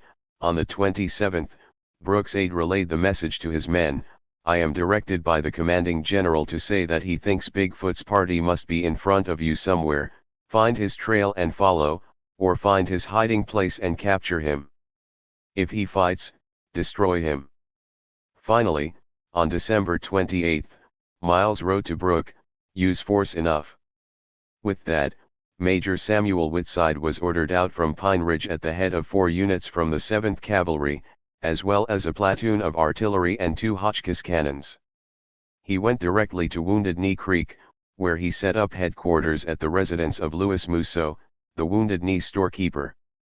Whitside quickly sent out scouts to make contact with Bigfoot's band, but they were unable to find them. Whitside. The next day, December 28, Bigfoot's advance riders happened upon some of Whitside's scouts, and as soon as news of contact reached the camp, Whitside ordered his men forward. Whitside ordered his men to form skirmish lines and set up his Hotchkiss cannons at the front of the formation, so as Bigfoot approached, he tied a white cloth to a long pole and attached it to his wagon, calling for a peaceful meeting. As Whitside met with Bigfoot, they began discussing what was going on. On seeing the condition of Bigfoot, who was suffering heavily from the combination of pneumonia and frenetic travel, Whitside asked through his interpreter, "Are you able to talk?" When Bigfoot replied that he could, Whitside stated, "I heard that you came out of Cheyenne River as a war party, and I've been looking for you. Where are you going?" Bigfoot replied, "I want to see my people on White Clay Creek, so I'm going to the agency." When Whitside asked why he was going there, Bigfoot replied, "Because they sent for me. They want me to make peace and I will get 100 horses." Whitside accepted this answer, telling the chief, "All right, but I want you to come on into Wounded Knee and camp there." Bigfoot accepted this, and everything seemed to be going smoothly until Whitside remembered that he had been ordered to disarm the band. Whitside turned to his interpreter and said, "John, I want their horses and guns." John Shangariao, the interpreter, told Whitside, "If you do that you're liable to have a fight right here, and if that happens you'll kill all these women and children while the men get away from us."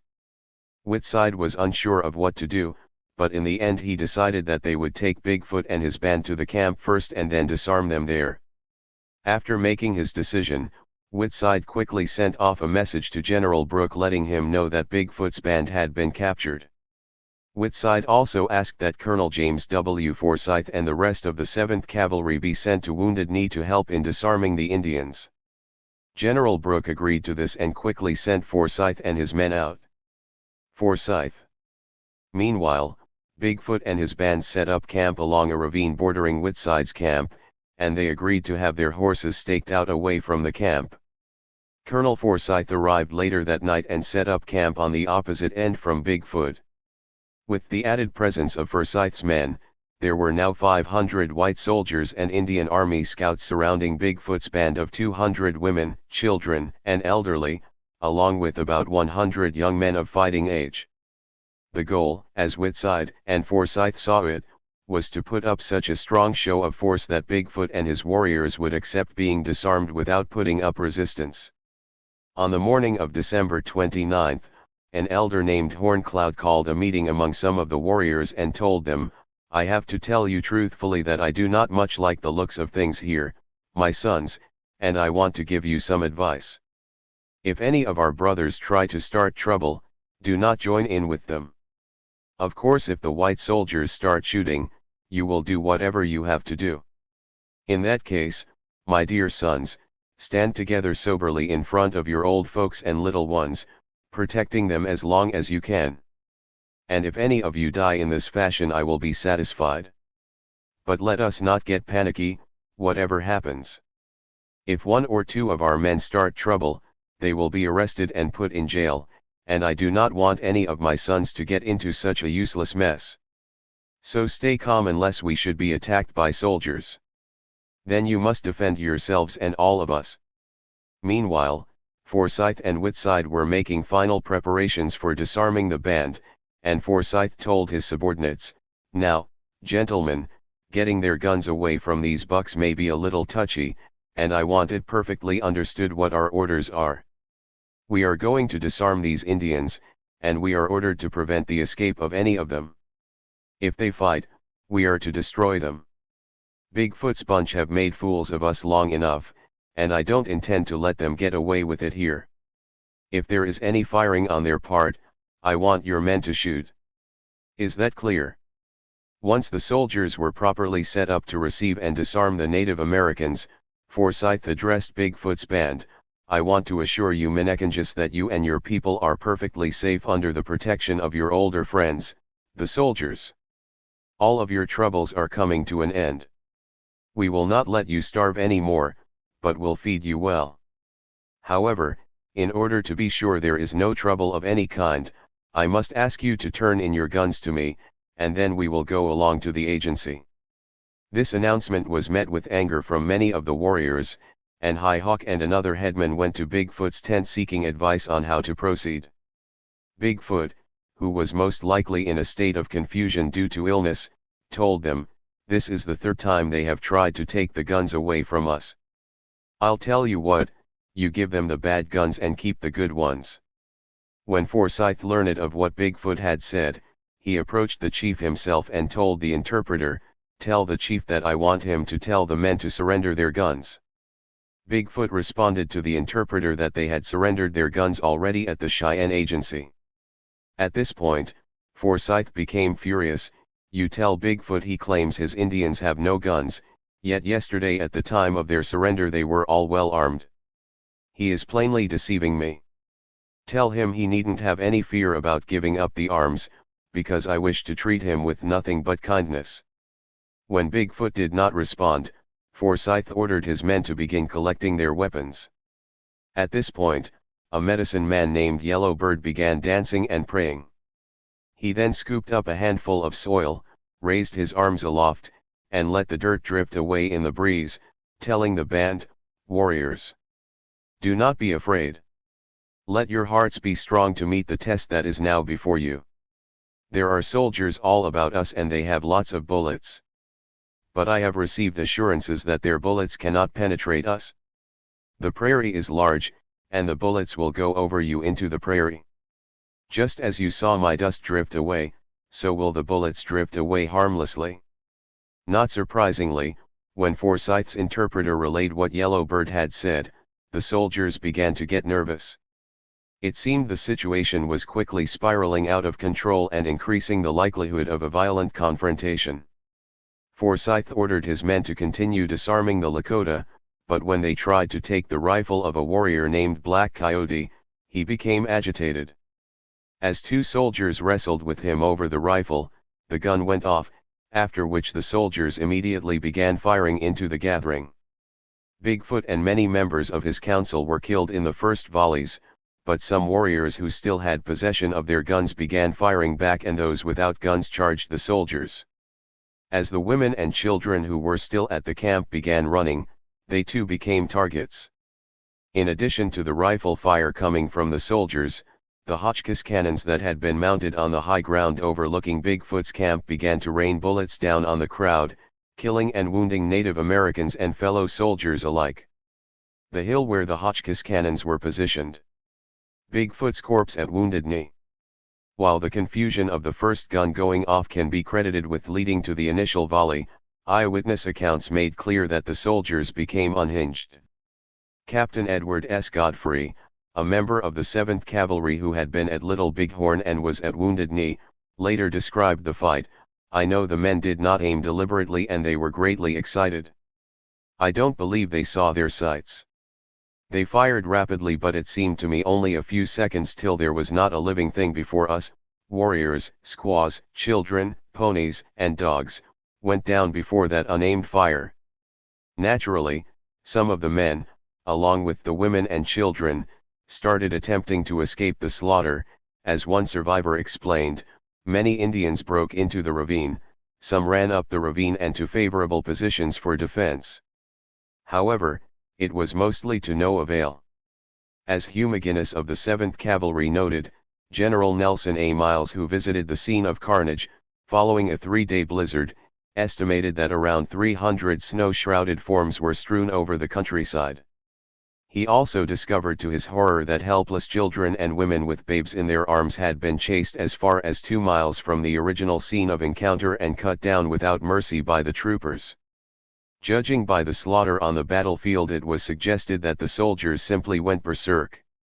For who could explain such a merciless disregard for life? As I see it, the battle was more or less a matter of spontaneous combustion, sparked by mutual distrust. American Horse, a survivor at Wounded Knee, similarly described the scene. There was a woman with an infant in her arms who was killed as she almost touched the flag of truce. A mother was shot down with her infant. The child, not knowing that its mother was dead, was still nursing. The women, as they were fleeing with their babies, were killed together, shot right through, and after most all of them had been killed, a cry was made that all those who were not killed or wounded should come forth and they would be safe. Little boys came out of their places of refuge, and as soon as they came in sight, a number of soldiers surrounded them and butchered them there. Chapter 6, The Aftermath. This monument is erected by surviving relatives and other Ogallala and Cheyenne River Sioux Indians in memory of the Chief Bigfoot Massacre, December 29, 1890. Col. Forsyth in command of U.S. troops. Bigfoot was a great chief of the Sioux Indians. He often said, "I will stand in peace till my last day comes." He did many good and brave deeds for the white man and the red man. Many innocent women and children who knew no wrong died here. Memorial placed at Wounded Knee. Some of the carnage at Wounded Knee. A burial party preparing to bury some of the dead. Some frozen bodies remained unburied weeks later. When the shooting stopped about an hour after the first gun had gone off, an estimated 150 to 300 Native Americans had been killed, some of whom were killed miles away from the initial fighting. 25 soldiers were dead and dozens were wounded as well, mostly due to friendly fire. The few surviving Native Americans were herded to Pine Ridge, but there were plenty of dead to bury and wounded to treat. Elaine Goodale, a teacher living nearby whose school was converted into a makeshift hospital, later recalled, "Our patients cried and moaned incessantly, and every night some dead were carried out. In spite of all we could do, most of the injuries proved fatal." The few survivors were heartbroken and apathetic, for nearly all their men had been killed on the spot. A picture of the survivors of Wounded Knee with the caption, "What's left of Bigfoot's band." When Miles came to Wounded Knee a few days after the fighting, he was so disgusted at what had happened that he immediately attempted to remove Forsyth from command. However, after an investigation, the Secretary of War eventually reinstated Forsyth, and members of the 7th Cavalry went about trying to raise money to erect a memorial on the field to their fallen comrades. Relatives of the Native Americans at Wounded Knee erected their own memorial in 1903 as well. In a further stamp of approval, the government eventually awarded 20 medals of honor to soldiers at Wounded Knee. On top of that, some of the medals were awarded to soldiers who had chased fleeing Indians, such as the Citation, Sullivan, Thomas Rank and Organization, Private, Company E, 7th U.S. Cavalry. Place and date, at Wounded Knee Creek, S-Dock, December 29, 1890. Entered service at, Newark, NJ. Birth, Ireland. Date of issue, December 17, 1891. Citation, conspicuous bravery in action against Indians concealed in a ravine. As one Lakota, William Thunderhawk, later complained, the Medal of Honor is meant to reward soldiers who act heroically. But at Wounded Knee, they didn't show heroism, they showed cruelty. A picture of General Miles at Wounded Knee. In general, the American public was pleased with the results, and for American newspapers covering the incident, many published stories like the one in the Chadron Democrat on January 1, 1891, which praised the action and predicted with sarcastic scorn that politicians would ultimately punish the military officers for their success. For once it has occurred that more Indians than soldiers have been slain, and we doubt not but that either Gen. Miles or Brooke will be cashiered from the service as was Gen. Harney for such pitiless bloodshed. Nothing will be done about the poor soldiers who were slain, but the Indian Department is undoubtedly already getting in its work upon some crank of a congressman to present a bill before the august and wise body to investigate the cause that led to the late massacre and uncalled for slaughter of such dear, good Indians. We glory in the revenge of the 7th, although they sustained a heavy loss, and notwithstanding there may have been but a few in the late fight left who belonged to the 7th during Custer's life. We predict that the killing of Bigfoot and his warriors will have a telling effect on the Messiah craze, and will civilize more Reds who are yet alive than all the power of God and education that has been pumped into them for the past 16 years. That prediction seemingly came true. According to Black Elk, a young warrior at the time of the Wounded Knee, the massacre killed the ghost dance, and so it was all over. I did not know then how much was ended. When I look back now from this high hill of my old age, I can still see the butchered women and children lying heaped and scattered all along the crooked gulch as plain as when I saw them with eyes still young. And I can see that something else died there in the bloody mud, and was buried in the blizzard. A people's dream died there. It was a beautiful dream. Indeed, when news spread about the events at Wounded Knee, it became clear to its adherents that the ghost dance had failed to live up to its promises. The decorated buckskin ghost dance shirts had failed to stop bullets, and, more disappointingly, the dead warriors and the buffalo had failed to return. Since the predictions of Wovoka proved false, the practice quickly disappeared, though some remained faithful to its outlandish claims. Isolated pockets of believers continued to carry on a version of the faith, but it was greatly diminished in terms of promising a return of the traditional plains horse culture. Shoshone ghost dancers performed the last known examples of the ghost dance rituals during the 1950s.